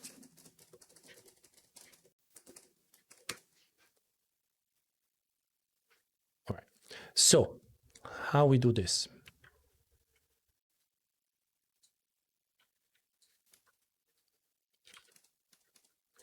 So the avatar is going to be boot avatar new, and so it's going to be ghost boot model skin name spawn matrix, we don't care, just past identity, and RDR and texture store. Right, so we create our avatar because we want to return this guy. So we want to return avatar and we want to return the player. And the player is going to be basically exactly like we are creating it for now in here.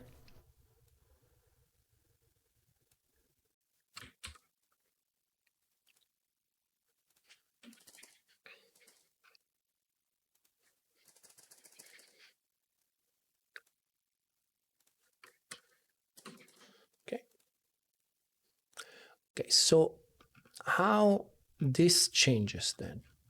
The way this changes is that we don't have the ghost player anymore, and ghost boat is not a boat avatar anymore, but it's a ghost boat. Right.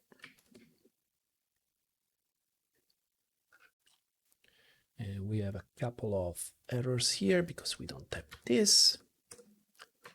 Okay. And the ghost boat that we initialize here is not this, but it's now ghost boat new, and it doesn't have the name, doesn't have,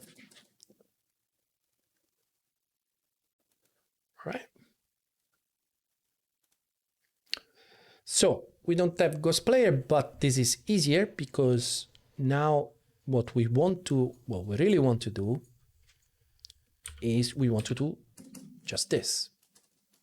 Self go. Suddenly I need that input manager, which is annoying, but that's what we want to do. Self ghost boat update. That's what we want to do. All right. So update mutable self input manager and dt. Right. And this does the same thing that the other code was doing. So if let some BS is player get post both physics at timestamp. All right, okay. So I need a timestamp. So let's say this, like current time. It makes more clear what it is. What you need, just a timestamp, so the current time. Right. So if we have this, we do self avatar set physics state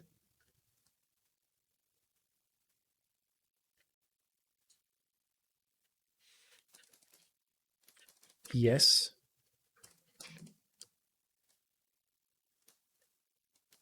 Okay, yes.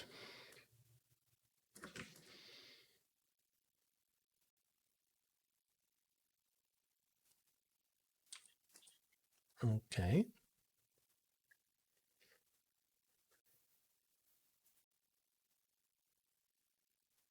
And that's pretty much it, isn't it?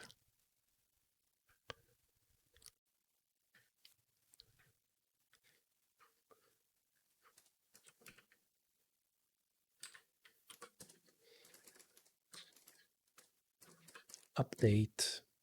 That's why I need the input manager. And that's why I need the DT.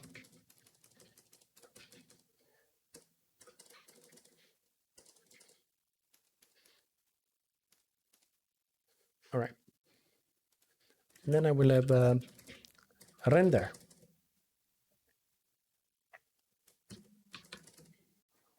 I think it's immutable. Not sure.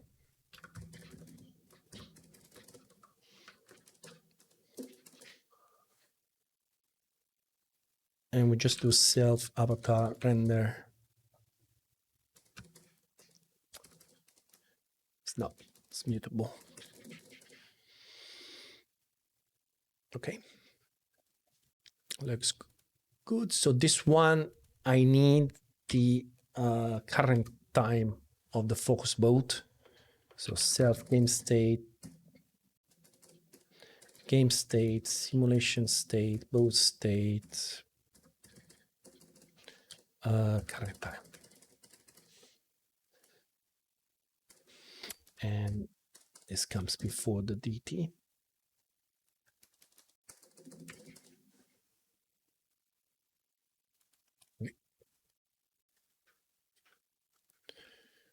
And that's it, because then we call render, and this should give us exactly the same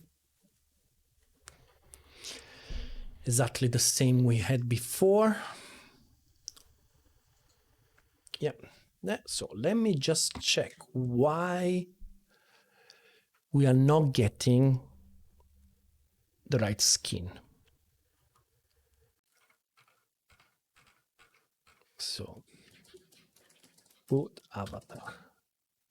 I think I know why, because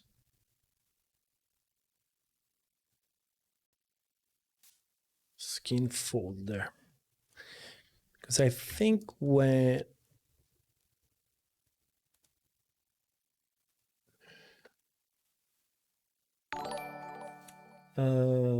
Cam Kiwi, thank you very much for the follow.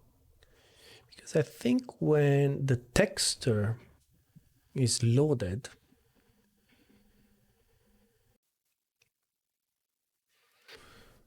load texture. You see how the skin is used in here. Texture override, not skin. Texture override folder. So checking override for the texture. Add texture from file. Okay.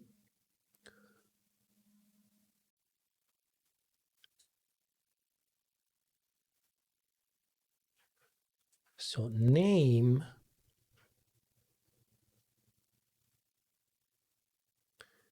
and file name. Okay. So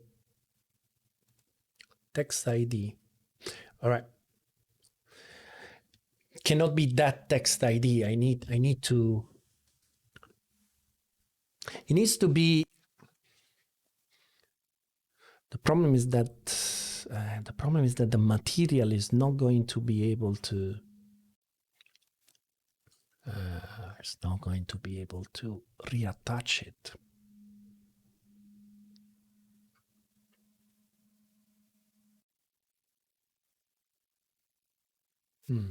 How we do this?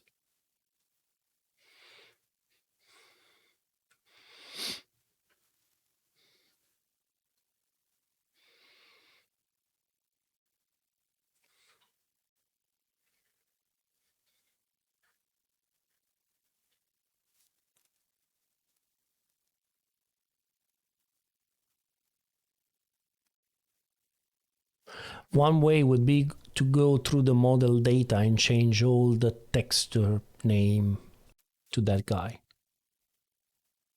So in other words, model data. It's all public, so I can actually do it right there.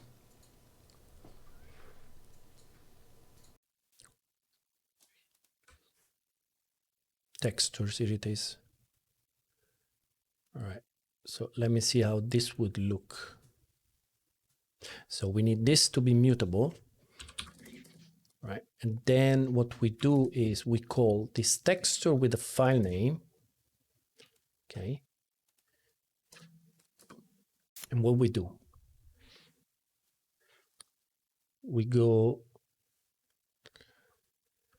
for each material in model data,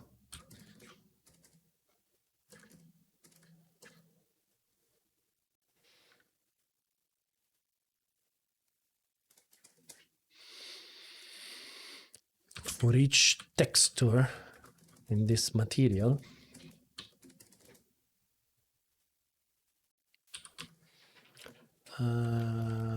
textures. So this is going to be, what is it? A name,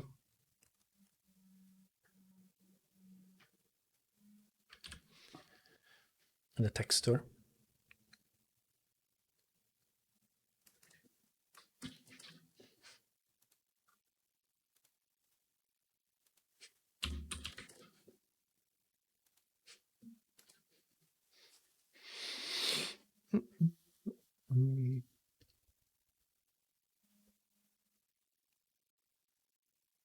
So the name we don't care. I wonder if I can do this. I don't think I can do this, right, Rust?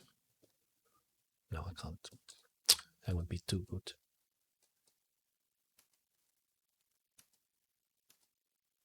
So I'm forced to do if let some tx is tx. Okay, so reference to mutable string.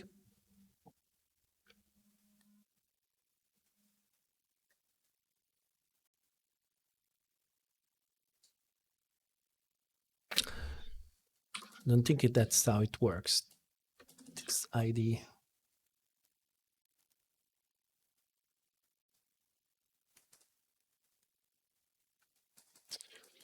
How I do this thing? Material. How I solve the texture names.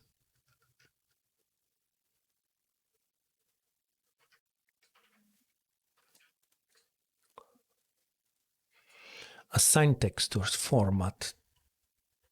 Texture prefix. Right.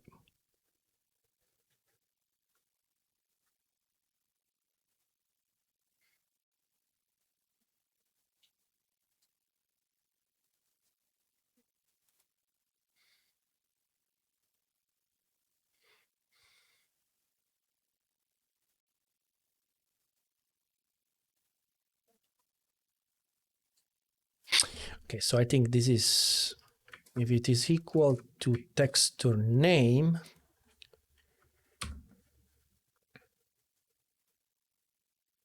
no, all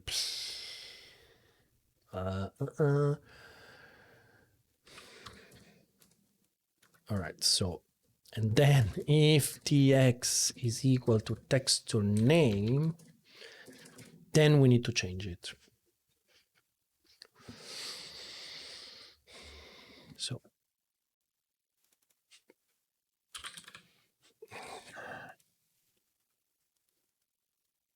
who is this name again? Was it tx name? I think it was tx name. Was it tx name?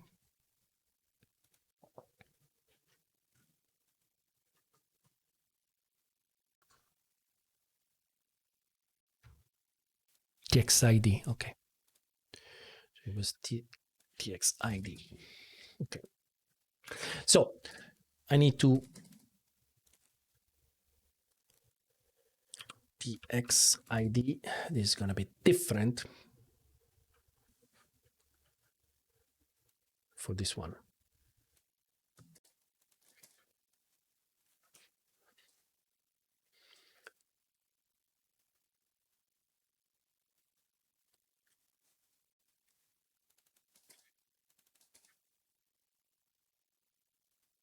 Okay.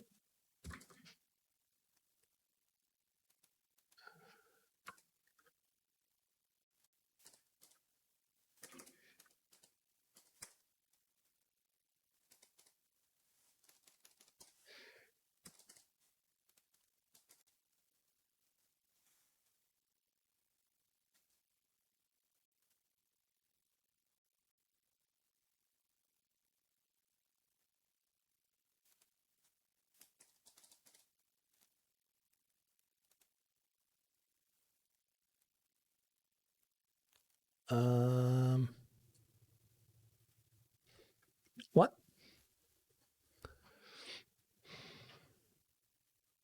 Uh,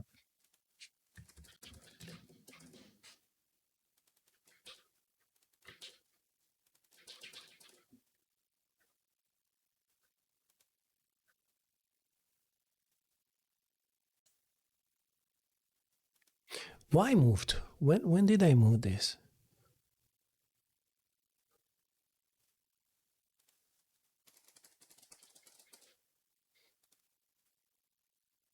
Right. Will you work? Will you work like this? We will see two boats with the same, with different skin. No, it actually broke it even more. Right. Okay.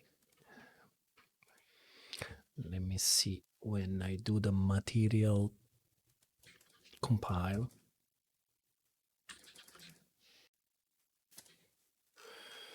So material compile, blah, blah, blah, blah, blah.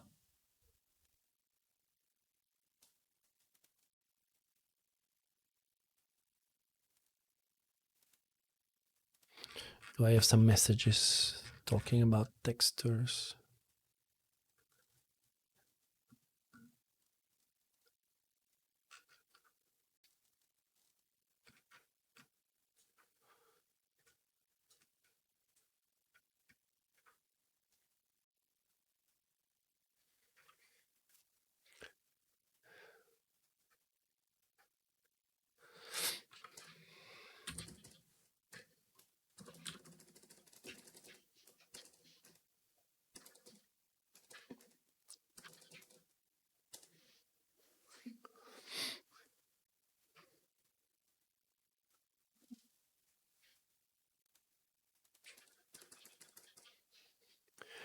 So how did we call it? Location, this is not what we need.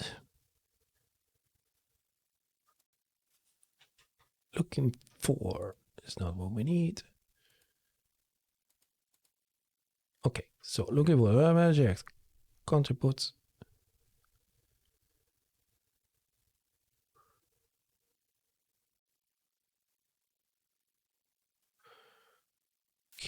Okay. So serialization. This is not what it is, but we're getting there. So the texture ID is correct. The texture ID, but what we put as this is the file name, the texture file name.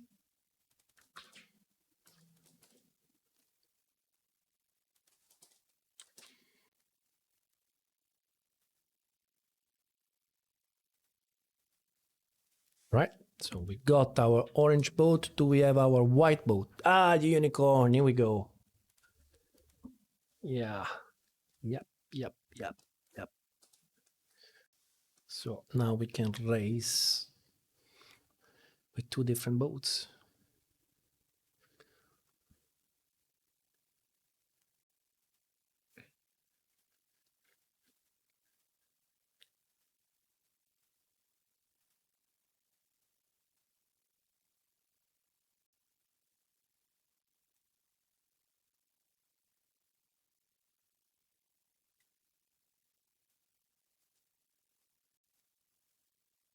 Let's see.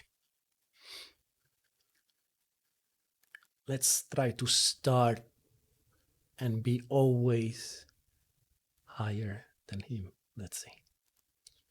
Go unicorn. Okay. We are higher, but we're also slower. Oh shit, I got distracted straight away to look at him. I'm in the water.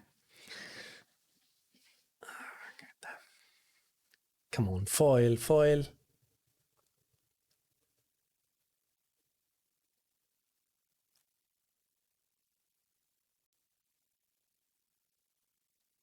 Come on, let me try to do this properly. Come on, let me have a proper race.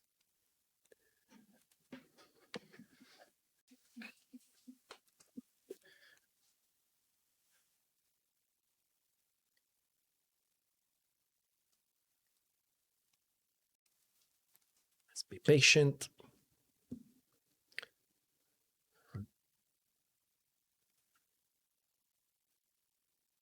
Foiling fast. Come on. Let's get a good start.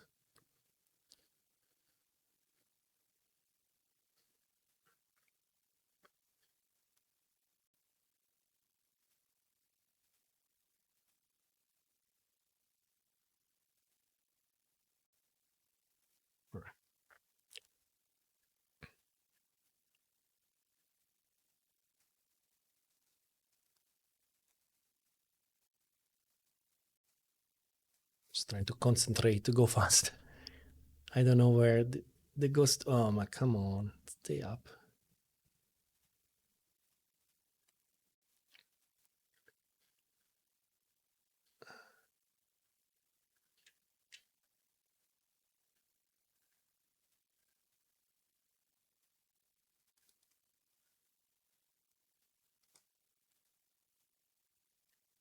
Not a good one, not a good one. I lost. So slow.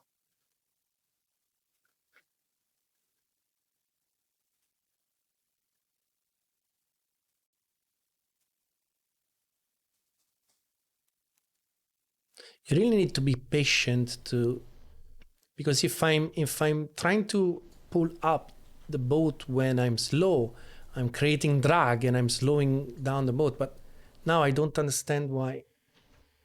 Come on, foil. Man.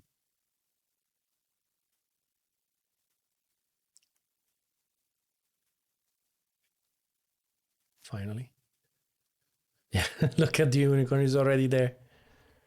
I'm so shit at this. It's actually coming back.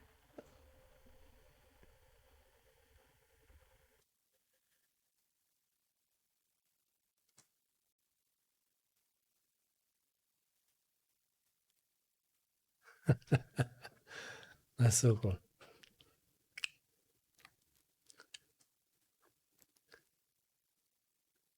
Very cool.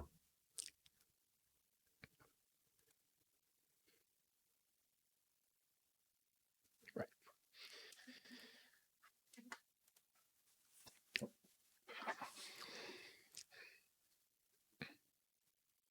Now the question is how I update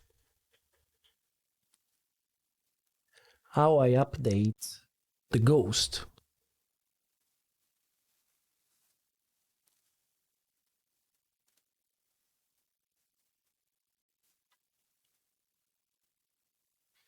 How I update the ghost.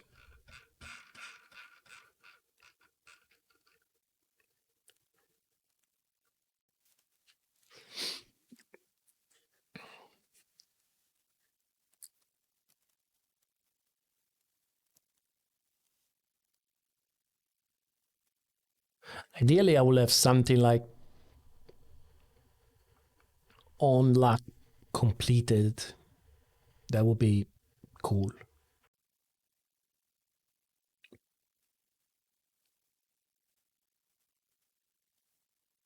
That would be cool.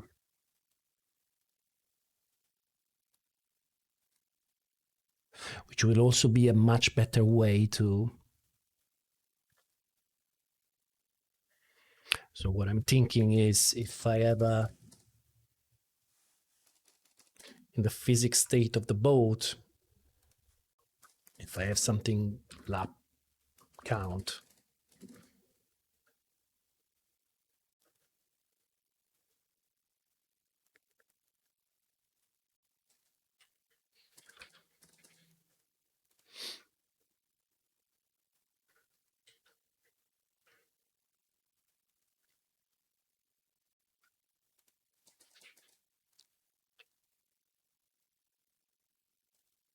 and in order to do this,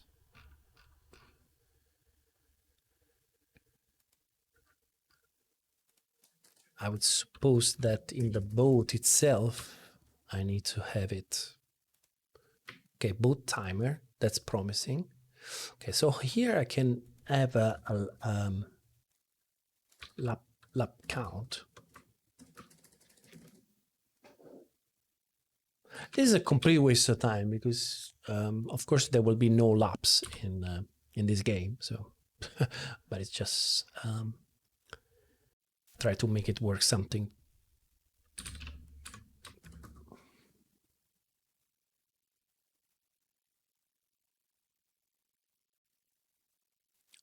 Lap count.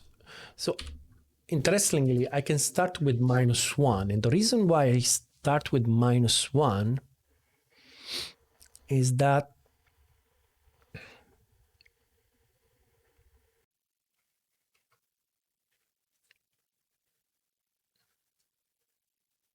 okay, so if we pass the starting line, we do a self lap count like this.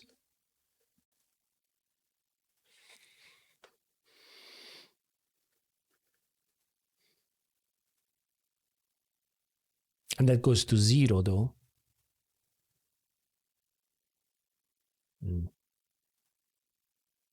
Doesn't really work, doesn't it? It needs to be 0 to start with, and then we increase it.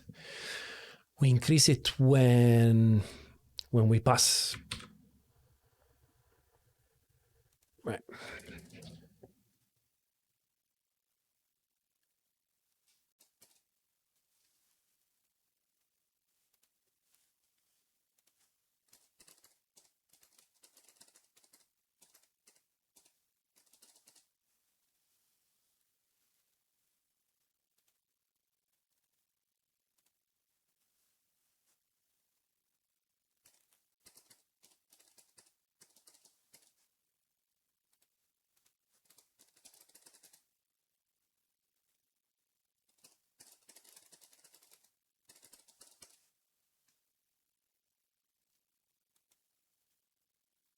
Okay.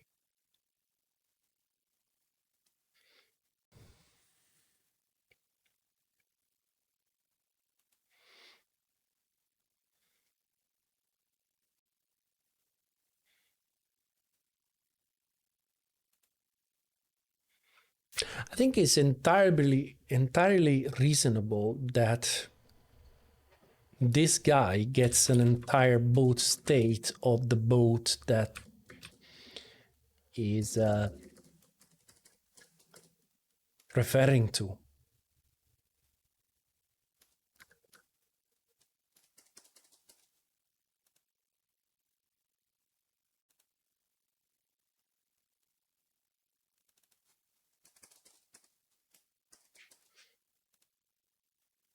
Right. So that makes sense. Now the question is, for now, what I want to do is I want to check if I finish a lap, and then check if my lap was better than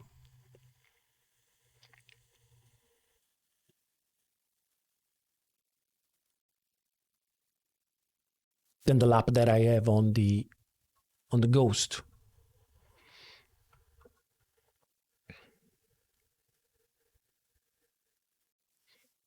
Which is something that I still have. Okay, I have this, but I really don't know the lap time for this guy. So in the Ghost player, I still need lap time, right? I still need to know what is the lap time. And when I initialize this, so I can get rid of this for now.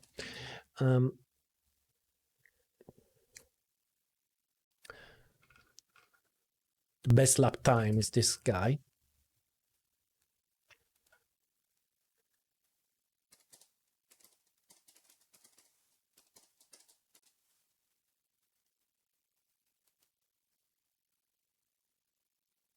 All right.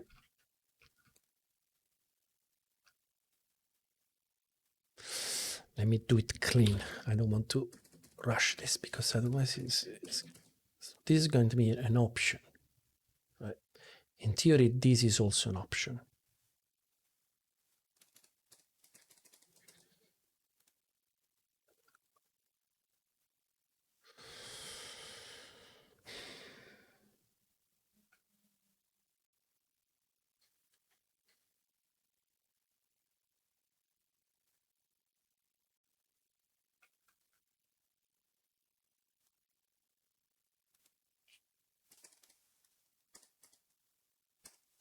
Maybe it's easier like this.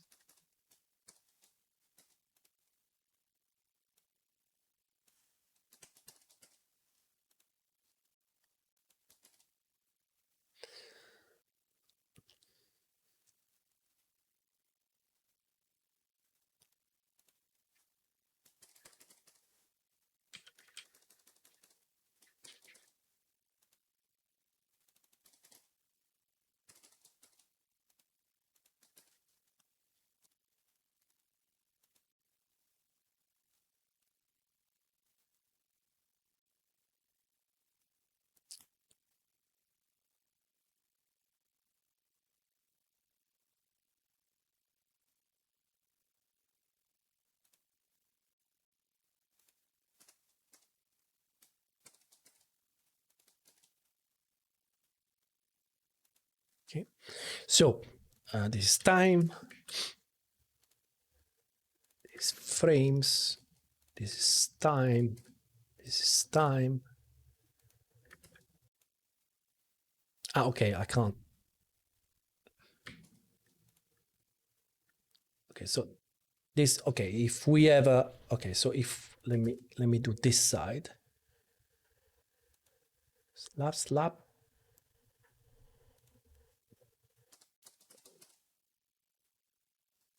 Okay, time and last lap and time. All right. Okay, and then this lap is going to be this.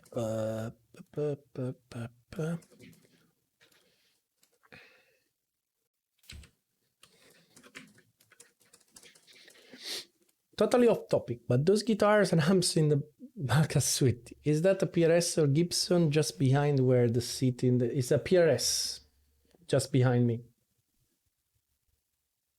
So it's PRS, let's see if I can point it, PRS, I go this way, Gibson, Fender, and another PRS. But it's just a small part of the collection.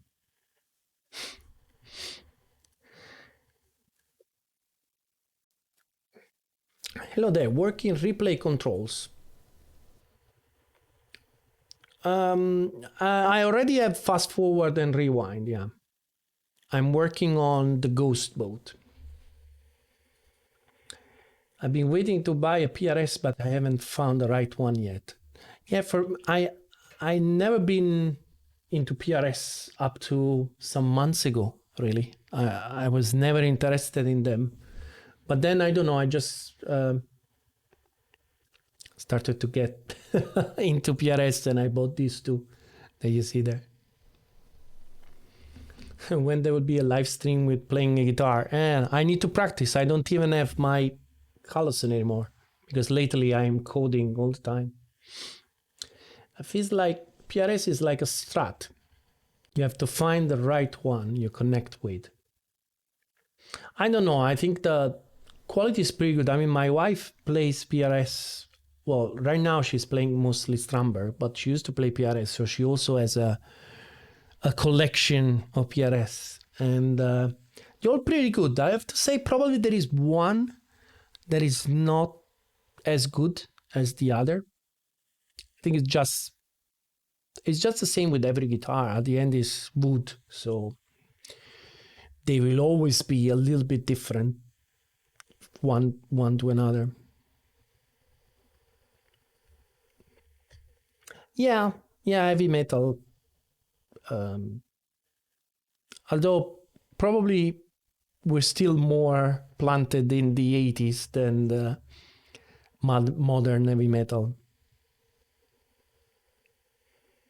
It's difficult to describe what we play, because with a band we play original music, And even when I'm playing guitar by myself, I'm usually just the way I do it. I just put Reaper and I just record on the fly like 16 bars of a riff or something, and then I play over that riff, concentrating on whatever I'm concentrating that day.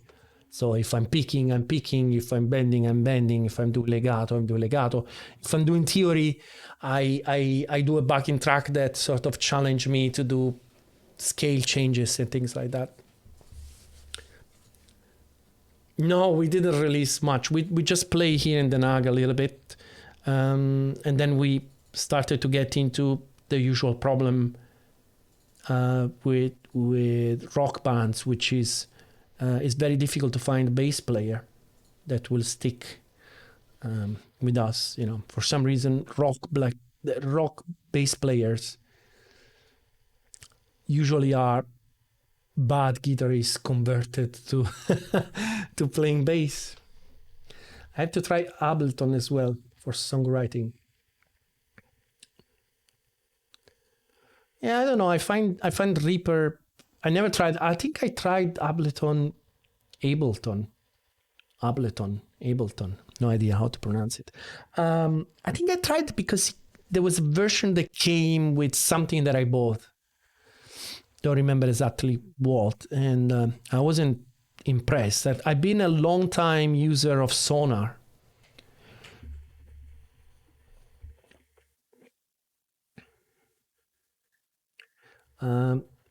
What I don't like about Sonar is like the installer is like huge and it goes there and install for hours and it's difficult to download it from the website. It's difficult.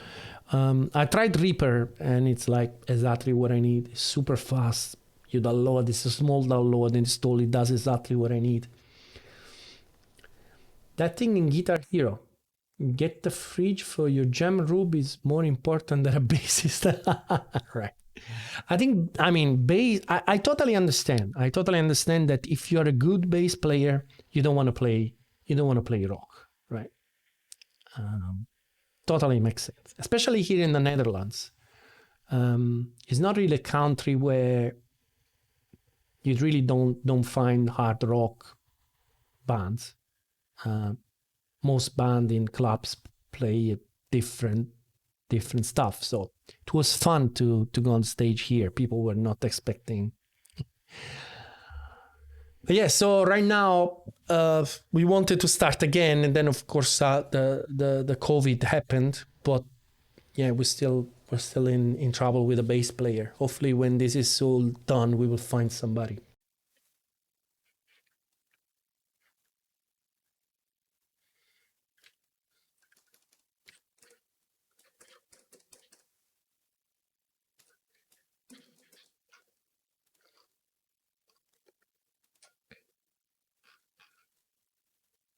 Right, so we don't have the need for this anymore because now, oh, we don't.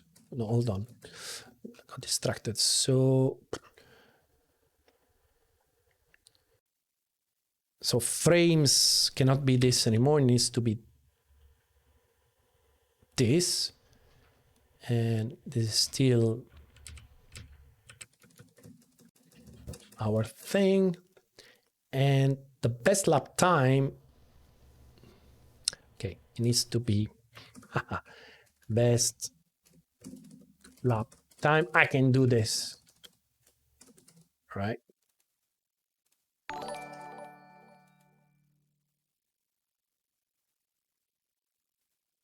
Option B64. Okay.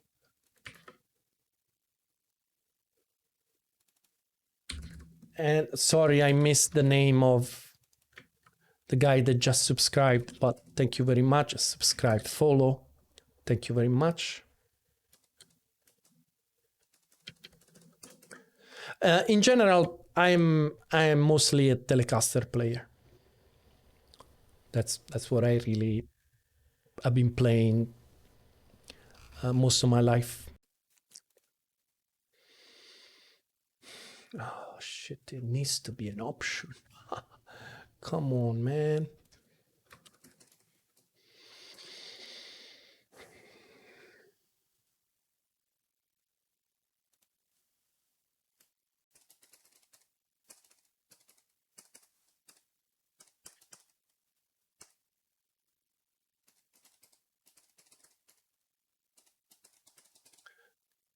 Right?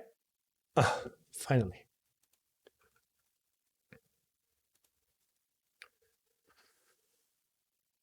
Okay, so in our player now we have this. So back in my avatar,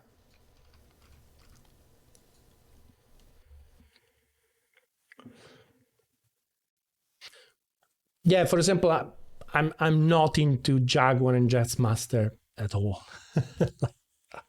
I think they look terrible. I think it really depends on you really get influenced somehow from you see a guitar and usually you associate that guitar to some guitarist, right? Some famous guitarist. And so for me, Jaguar Jazzmaster, no. I mean, Jim Root plays a Jazzmaster, I think. He's not really, he plays a little bit of everything. And that's one reason why I didn't like PRS before, because it was, the guitars of the new metal floggers guitarists. So I didn't want to do anything to do with those guys. So it's like I never even consider one.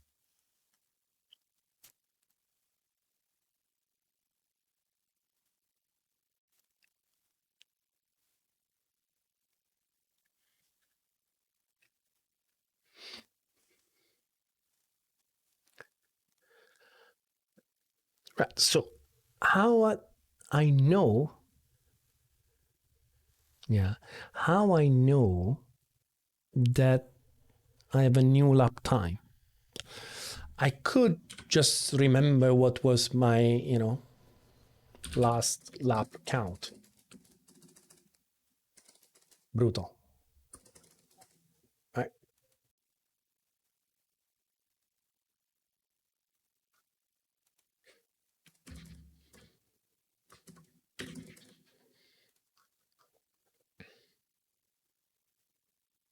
So if I have a physics state,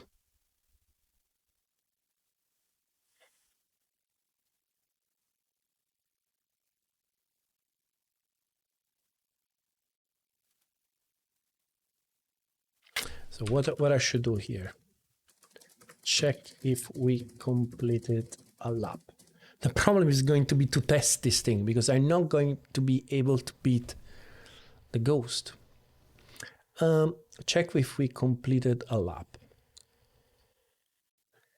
So how does it work? If BS lap count is more than my lap count,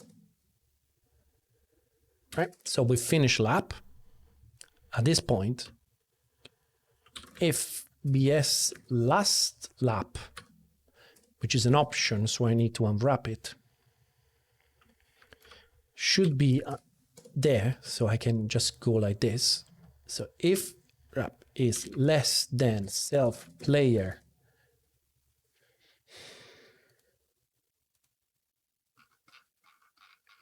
I have a feeling that this ghost player should not be in replay.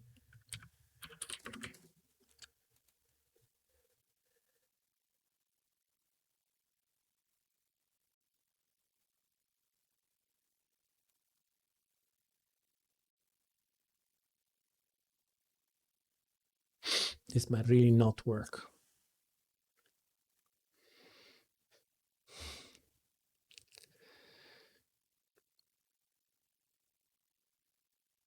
This will not work. Because by the time we get there,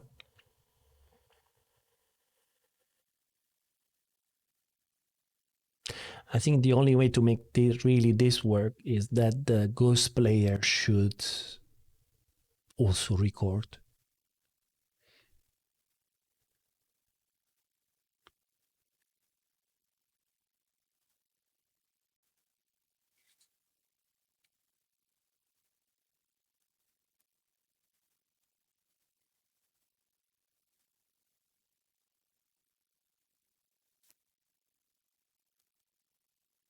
Mm.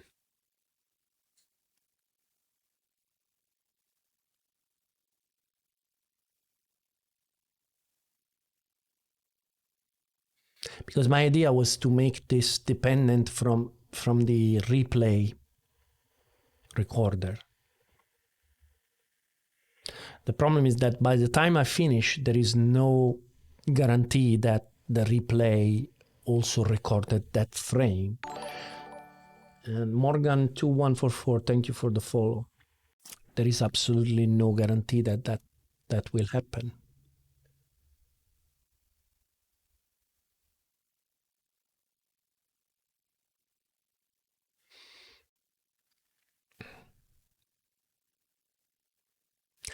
I could record all the last frame from the replay though. So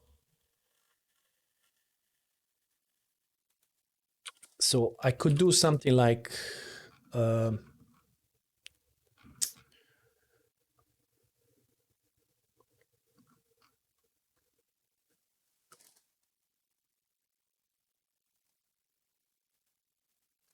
update from replay. I don't like this. I don't like this very much.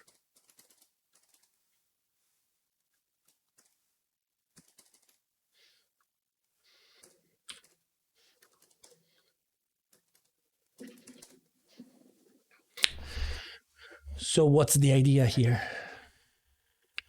Uè, ciao Alvio. non avevo connesso. Hello Alvio. Ghost car, Alvio. Something that you know very well. Ghost car, ghost boat.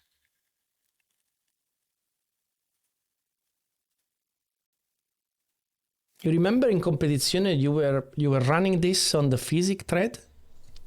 On the graphic thread. Magritte, thank you for the follow. Update from replay. So what I need from this graphics, right? What I could do, I could just take all the frames. Let's do this. So let's say that let new frames. Let's try. As Raboliot, thank you for the follow. So frames. How I do a reverse iterator?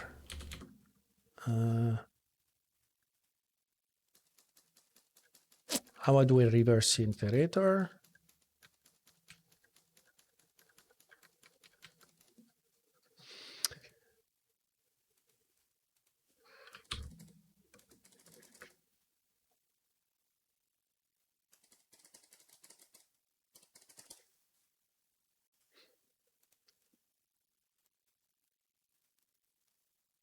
All right. All right, so iter reverse.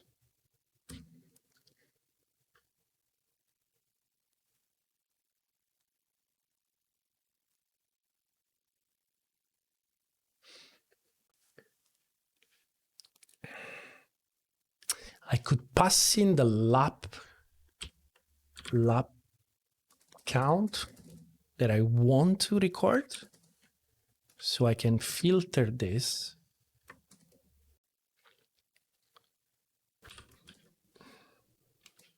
So I can take it if the frame state, both states, lap count is lap count.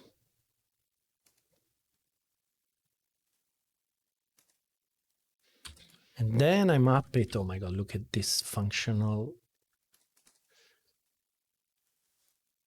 I ran out of Visual Studio Code. All right.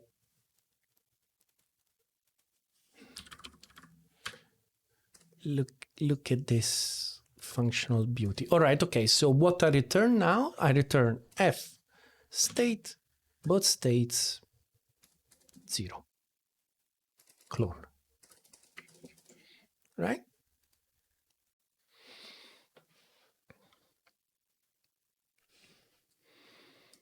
And then I do self frames. So I can do this already here.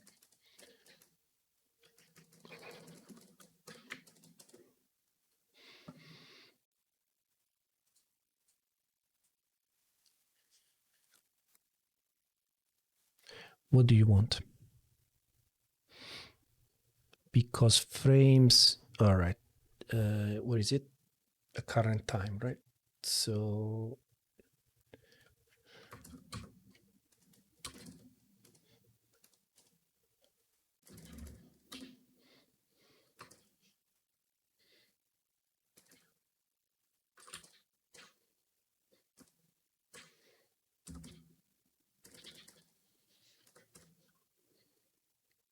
right. And what I return the current time, I think, and the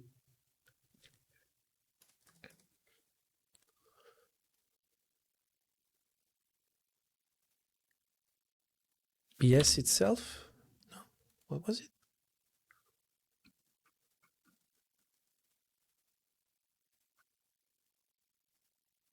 But then I don't even need that. I don't even need this. I don't even need this. So clone. Okay, so this is. Oh shit.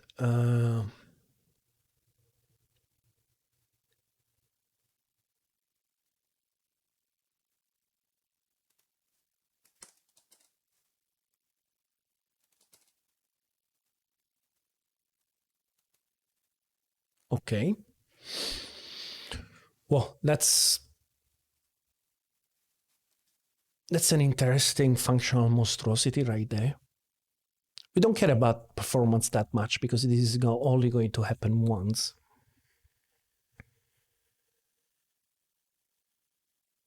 The interesting thing is that this can be way, way simplified because I don't need this tuple here. So it could be just physics state.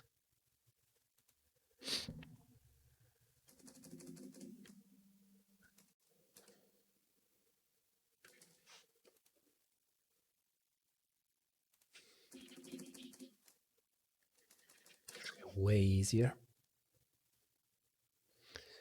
Okay, so we just pass the boot state.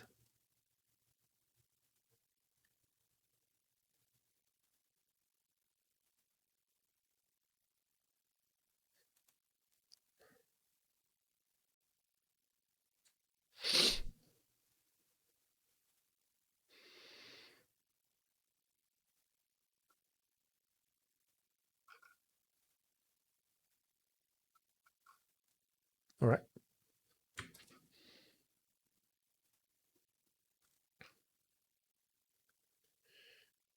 So we can just pass this. Okay. So this timestamp is not needed anymore. It's just a PS. Okay.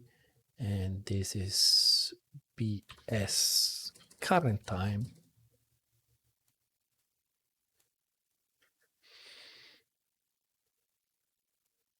So this is PS0.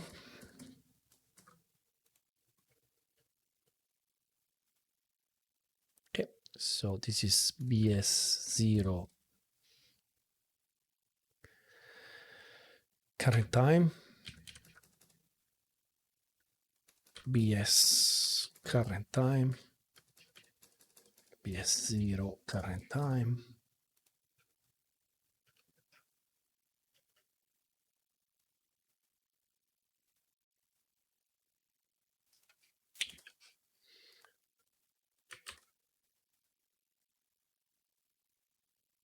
Okay, so this is good. Where are we? Okay, so If last lap is less than the player lap time, all right, what we do self player update from replay, and I don't have the replay here. Oh shit, I cannot do it.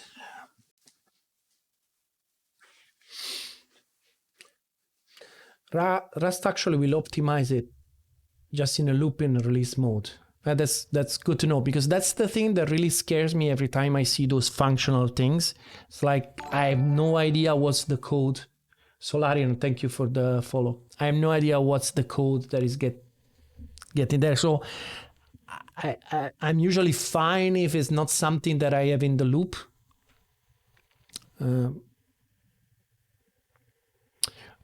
But this is going nowhere. I can't do it. I cannot do it this way.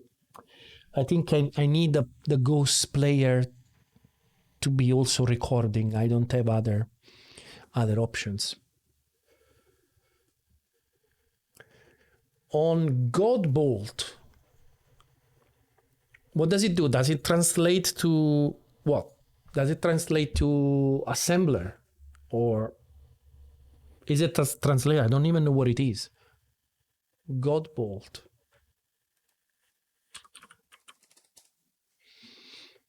Compiler Explorer. Yeah, okay, translate to assembler. That's so cool.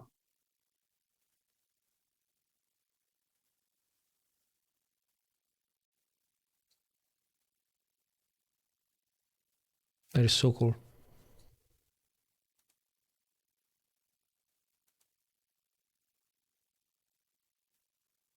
No, totally. This is super cool. All right, I think I need to change this. I need to have current lab. There's no other way.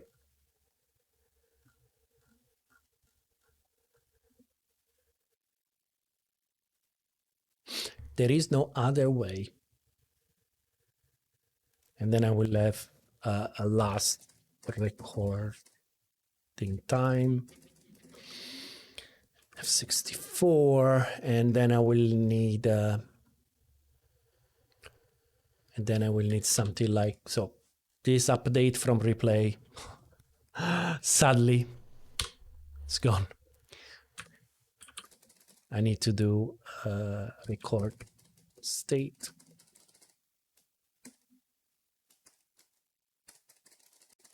And pass in the boot state. All right. And then this is simply if current time minus self last recording time is more than, I don't know what we do. Let's keep it with 20 milliseconds. Seconds, we just do self current lap. This the code is so much easier now. Current lap push BS clone. As simple as that, right? And then self last recording time, yes, current time. I don't even, well, yeah, okay. I don't even need this thing, because actually I don't need the last current time, because it could be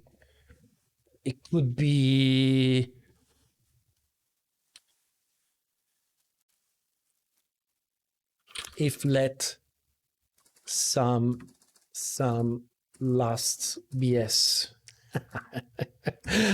last BS self current lap last, right?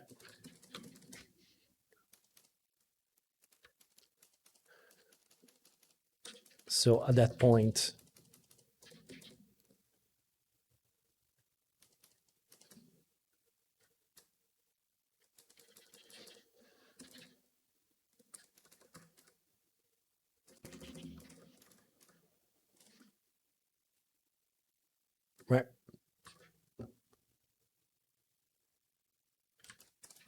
so I don't need this. Whoops. Otherwise, just record it. Right, so I don't need this guy.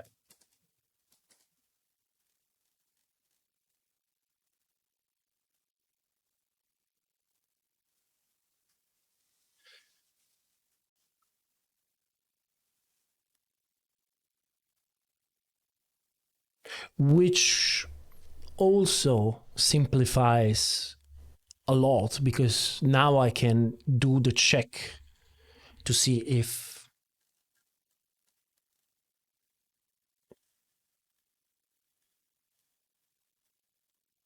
so let me see. So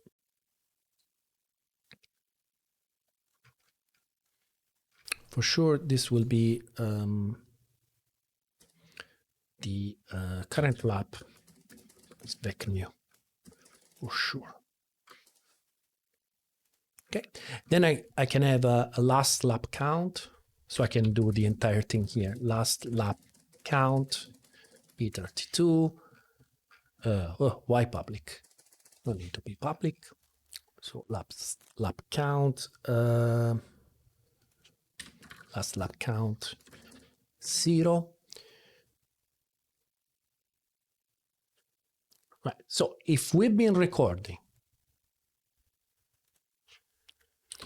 if we've been recording, and if the BS lap count, should I do this after? Should I should do this after? I cannot.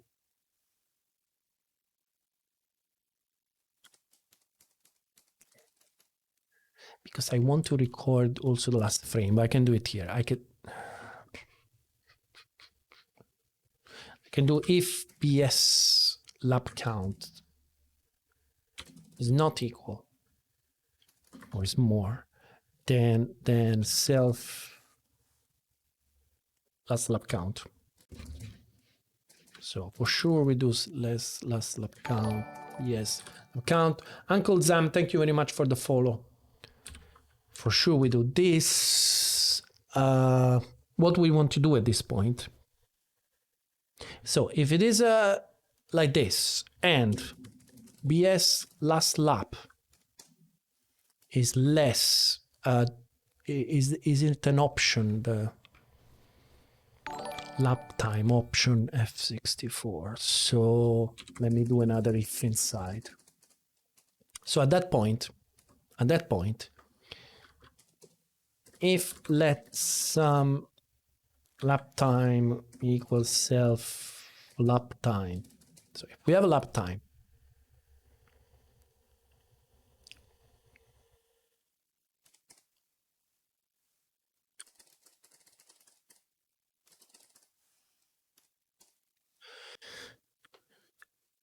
if we have a lap time, then BS last lap is less than lap time. If we don't have a lap time, it's true. This point, if should update.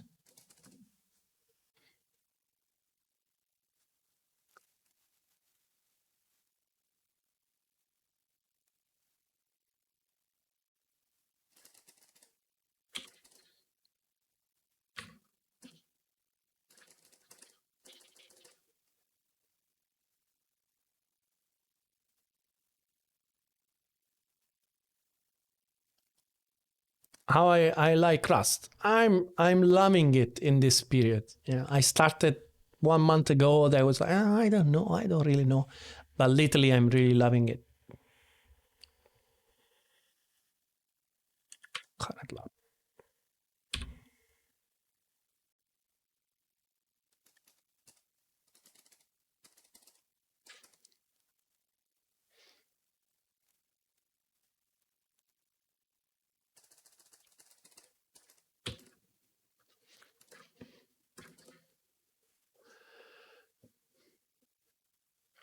You can simplify this kind of an expression with option map or. Option map or.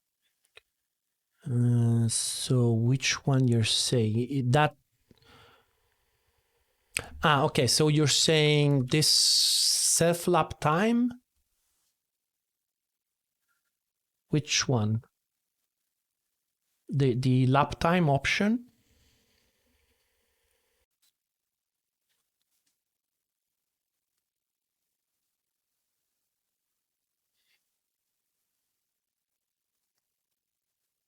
Should update.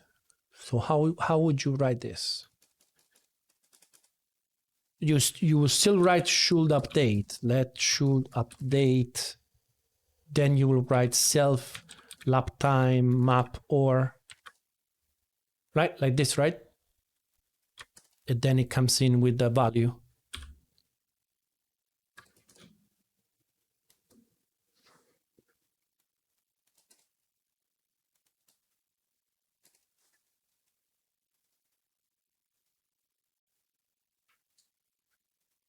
Okay.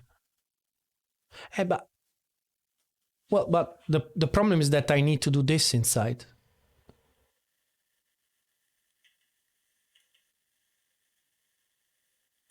You see what I mean? I need to evaluate this map or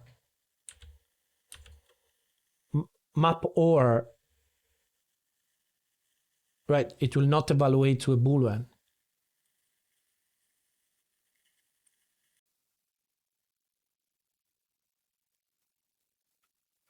I'm a long-time dev and also have considered Rust, but not yet taken time to test it. My latest learned language being Lua. Yes, the problem is that inside lap time is not a Boolean, right? It's an F64, so I need to do this comparison to get my Boolean. So if I try to write what you're saying, let should update self lap time map or true, it won't work. Yeah, it won't work because lap time is F60 is option F64 is not option, because the closure, let me see. Okay, hold on. So the default, okay, so true, okay, so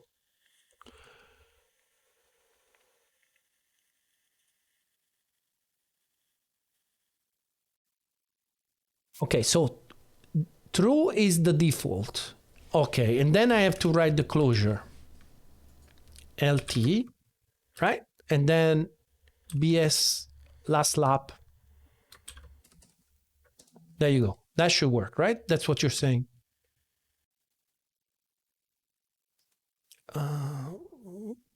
Why not? No.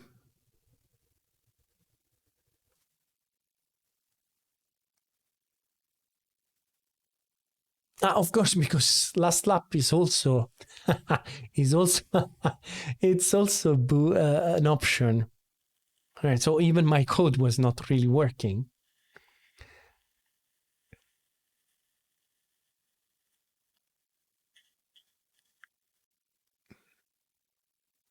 Okay, but if I have a lap count, I also know that this is there. So, right, I can be an animal and call this, right?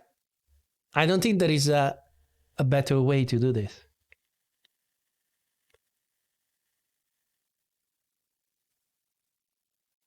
But that's cool. That looks cool. Not immediately. That's my problem with functional. I wonder if it looks very clever. I wonder if you look at it, if it takes more time to understand what's going on written like that. Anyway, I will keep it. Looks cool. Uteliger22, thank you very much for the follows. So where are we? So we recorded the current lap. We clear the current lap. We clean this thing. So that's beautiful because it means that it really isn't hard. It makes all the common patterns very easy to spot. Yeah, I think that's the point. Once you start to get used to the idea of, I remember the first time that I saw map, I was like, what the hell is this? Or things like zip. But now I see a map and I know exactly what it's trying to do.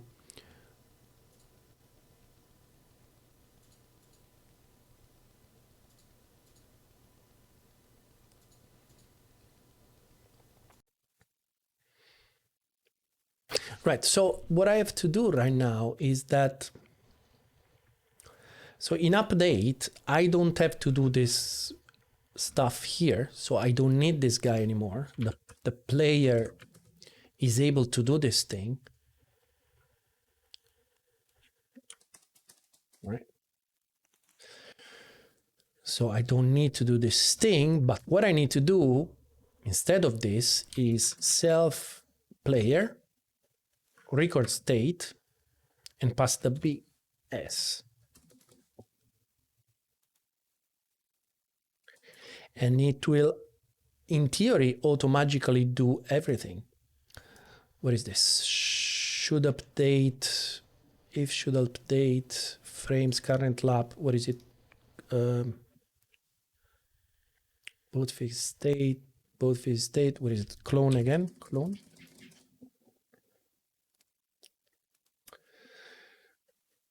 This is interesting. Listening and watching you makes it seem easy.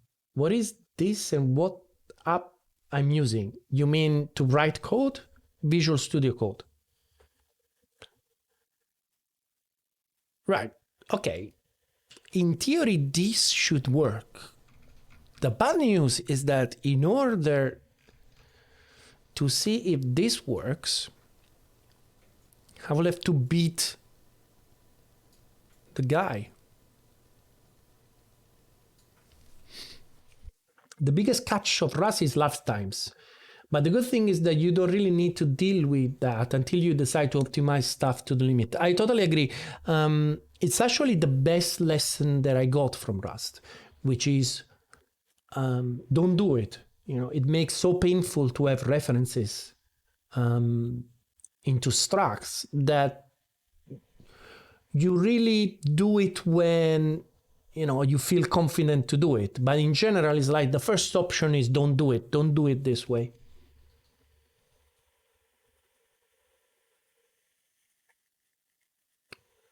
Okay, so what I want to do, I want to check, first of all, that it understands that lap completed, right? At least I want to see this in the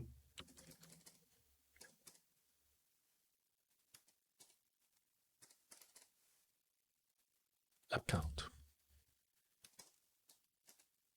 Right? And then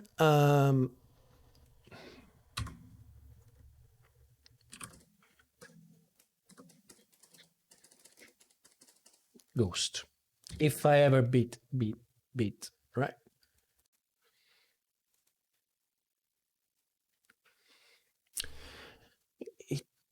This has made me look at Rust, and it does kind of look like the language I hadn't realized I was waiting for. Yeah. I remember, to be honest, I remember my first time trying it, and I was like, oh, forget it, this is shit. I don't like how it looks. Because I tend to be much more into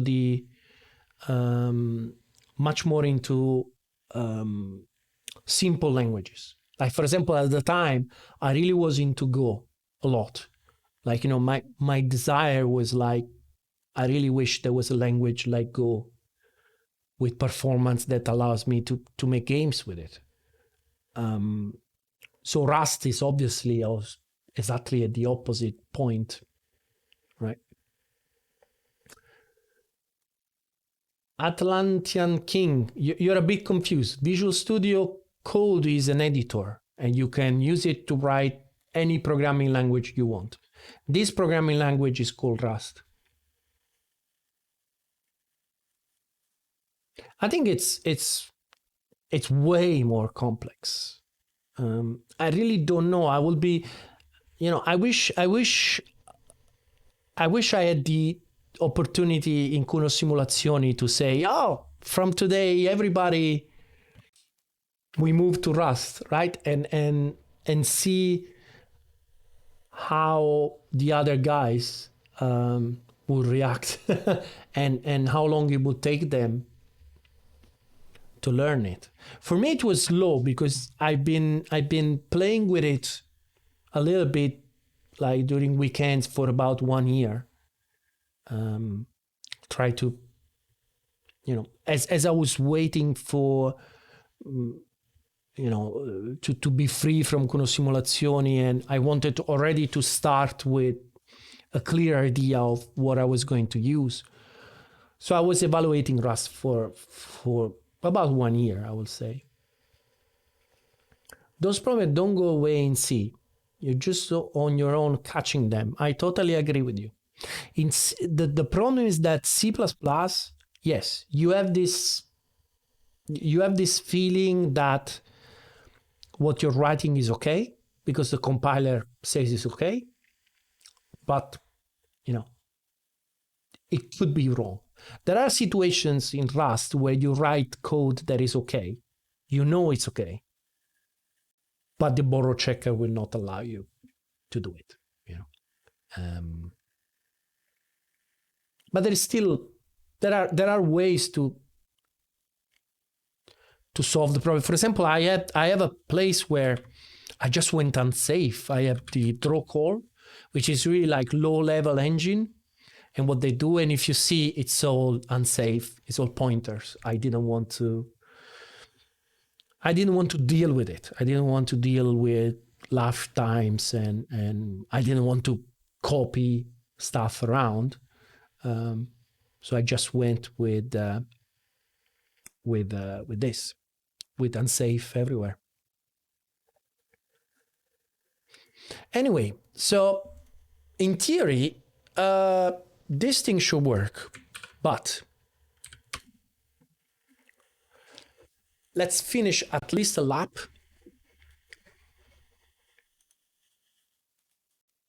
And see what happens.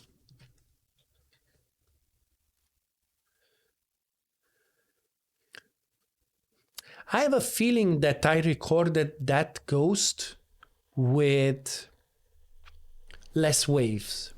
That's why it's always faster than me. Here we go with the excuses.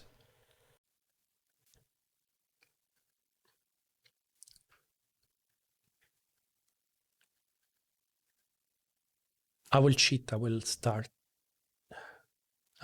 on this side of the mark. I'm cheating. All right, let's go.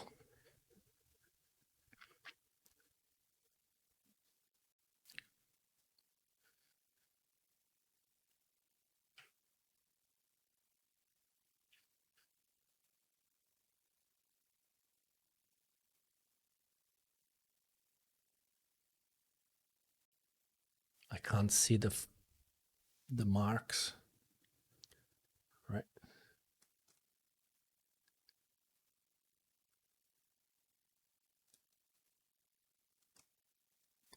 Where are the marks? I don't see it. Oh my God, I don't know where I'm going.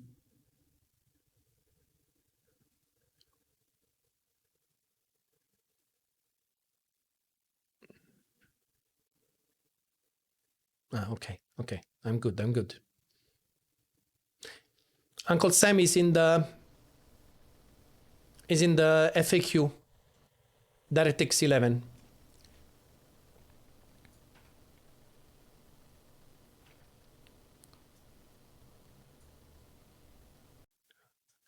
I don't know where the ghost is.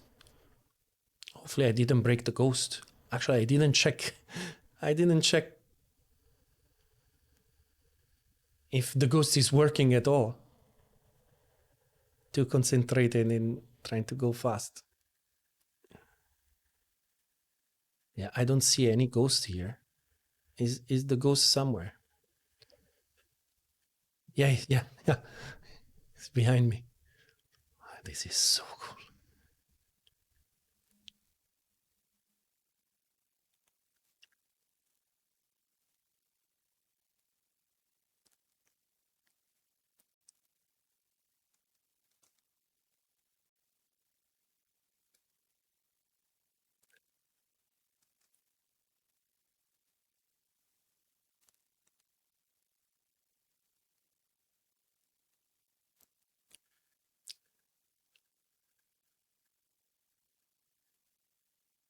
I think I got it.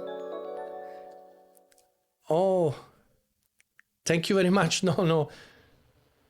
Oh my god! Oh my god! No! No! No! No! No! Yes. All right. Okay. So I think I did beat it.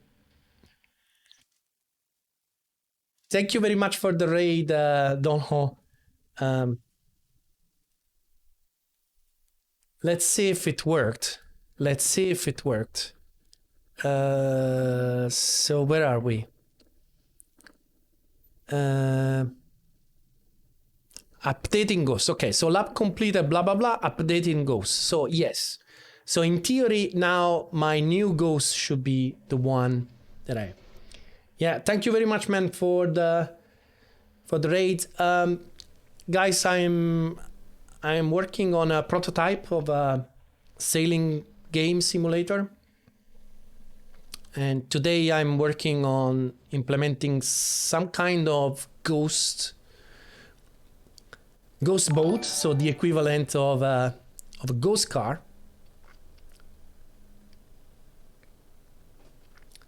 And I'm trying to make sure that no, it's not AI, it's a ghost of myself recorded before. So now in theory,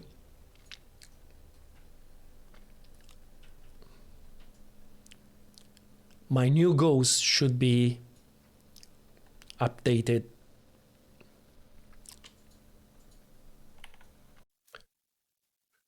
Okay, I see something interesting.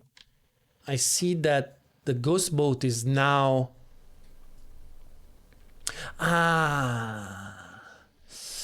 I think we have a problem because of course I started the recording the entire last lap. So now the boat is starting from there.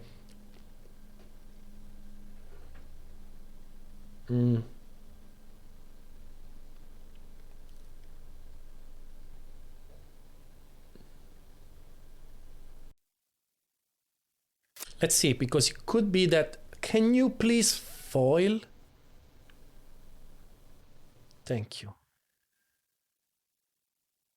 I really don't understand. There are moments that it gets into this state where it doesn't want to foil, and now I just need to be patient. But now I lost the start now. Because if I tack now, I will lose all my speed and I will be basically going nowhere. But anyway, let's go and see at least if... Well, we know that the new ghost started all the way right on the right.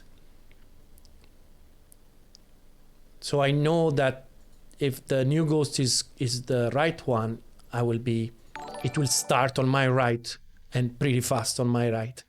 If you start on the left, it means it's still the old ghost. So let's see. Bang, here it is. All right, okay.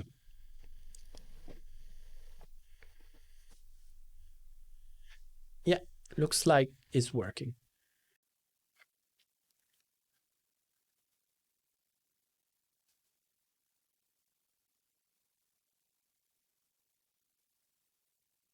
I have the thing. How do you call it? Black? All right. Let me try last thing before change. I have a new skin. Kunos, have you heard the book Math for 3D Game Programming? Yes, I think I used to have it. I think it's now in the office, in my old office, so I don't have it anymore. But it's a pretty solid book for...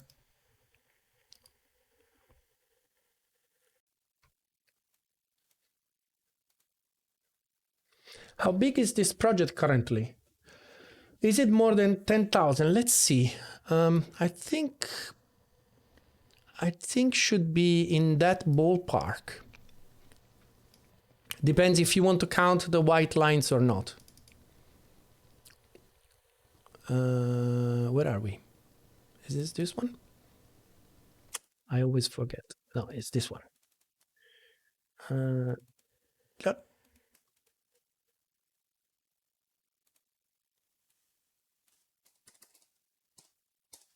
So what we have? Huh? How was this? Was it clock dot? Yeah.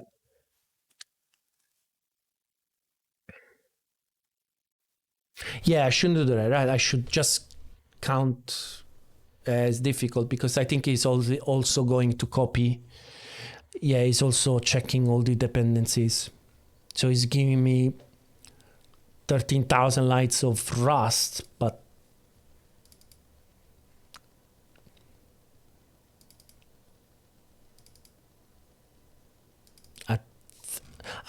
well, the dependencies are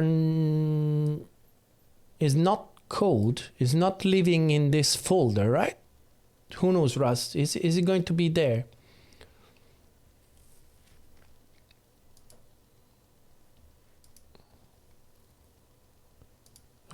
So if this is correct, it tells me it's around 13,000 lines of Rust.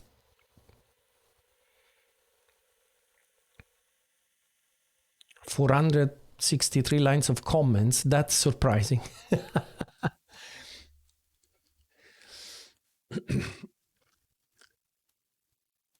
The target, no, the target has the binary. So I was afraid that it will contain also the dependencies source code, but I don't think that's how cargo works, right? Yeah, okay, so it's actually my code, right? That's what we're saying, it's my code. So yeah, 13,000 lines of Rust at the moment.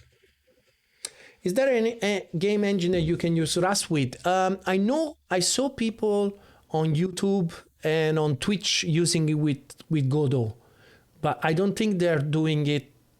I don't think there is a native interface. I think they probably, I don't know, they probably have something. I don't know how you program in Godot, if C++ or C#, I don't really know. So from there, they probably project to Rust.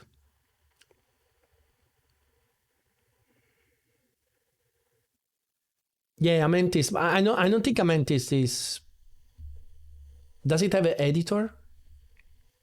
Not sure. I think it's more like a framework than an engine, isn't it? So this is working. So what I was doing was catching a new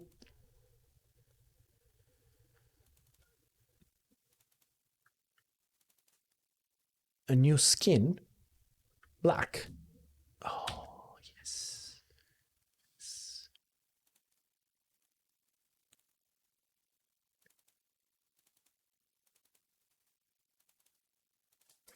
Let's see it and then we can. So who should be the black one, the ghost or me? Let's have the ghost in black.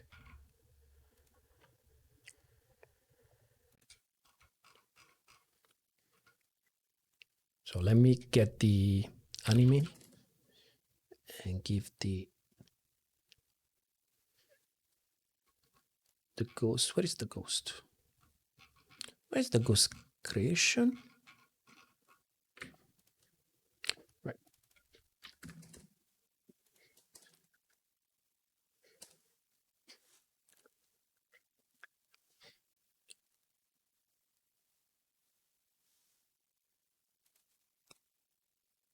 Ah, you are in the team of Amentis. That's great.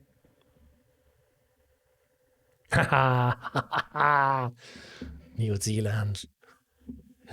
That looks so cool.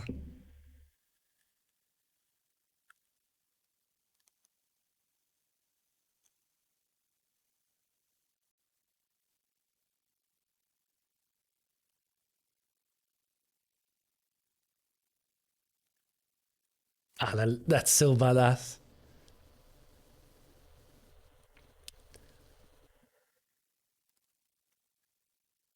Come on. Come on.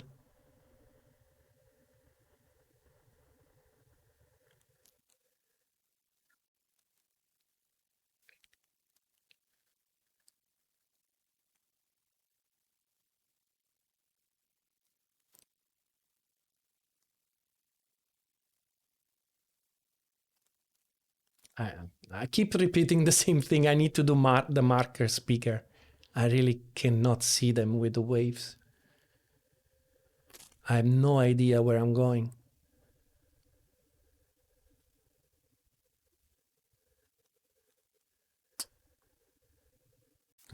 Let me talk anyway.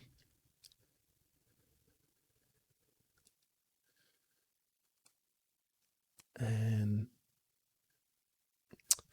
I don't know where are the marks.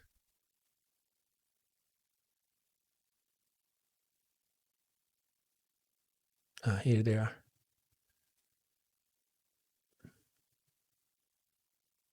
No way I can. Oh my god, I'm making a mess. Oh no, New Zealand passed us. I made a mess. I have to make this marker bigger.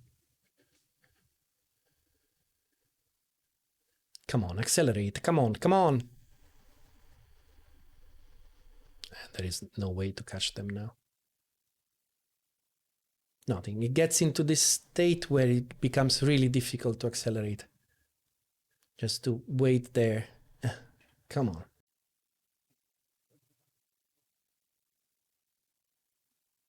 It's gone. I think that's the cool element of this. You know, one mistake and you can really get yeah, interesting sailor, you know. One mistake and you can really be losing a lot.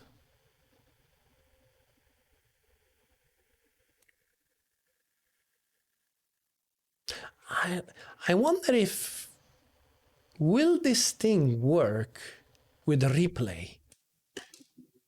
Now we're really into will the ghost work with the replay? Oh shit, it works. That was not planned. That was not planned.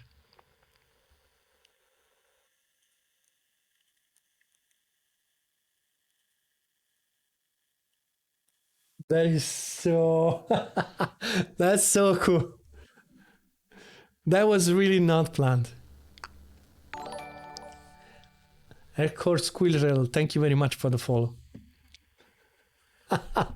Yeah, you're totally right, Fritz. That's totally Rust. You know, it forces you to do it properly, and you get this stuff for free.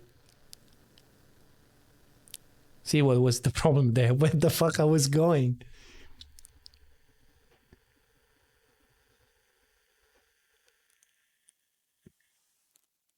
I was basically stopped. Right.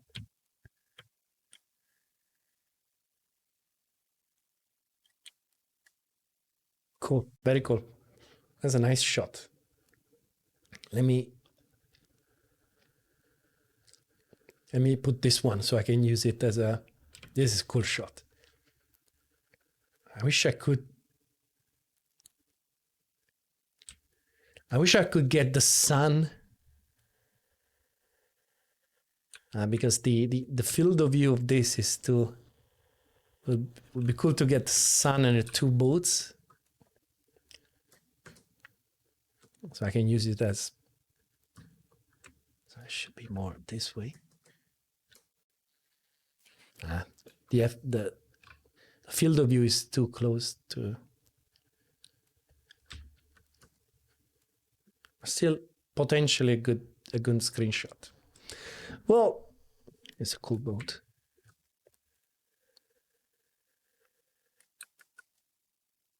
What's the Delta logo there? Love? What's the yellow thing there? You don't know? It's just something that was his substance. That's cool. Very cool. All right. Well, I think what's left to do, what's left to do for this ghost thing is to save the data once we go out. So if it's got a new lap time, a new ghost, it will just save it, and it's almost done. So I can say that it is pretty much job done for today. So thank you very much for checking me out, guys, and spending this, how long? 3 hours and a half with me. Also, if you're watching this on YouTube, remember that you can follow this live on Twitch. You can follow there, subscribe there, or subscribe on YouTube. The most important thing is you share this video on social media, so as many people as possible will know about this game, which is still a prototype, but you know, I'm getting closer and closer to actually thinking about announcing that this is the project that I'm going to do for the next couple of years. So thank you very much, guys, and I will see you Monday morning at 10 o'clock. Ciao, ciao.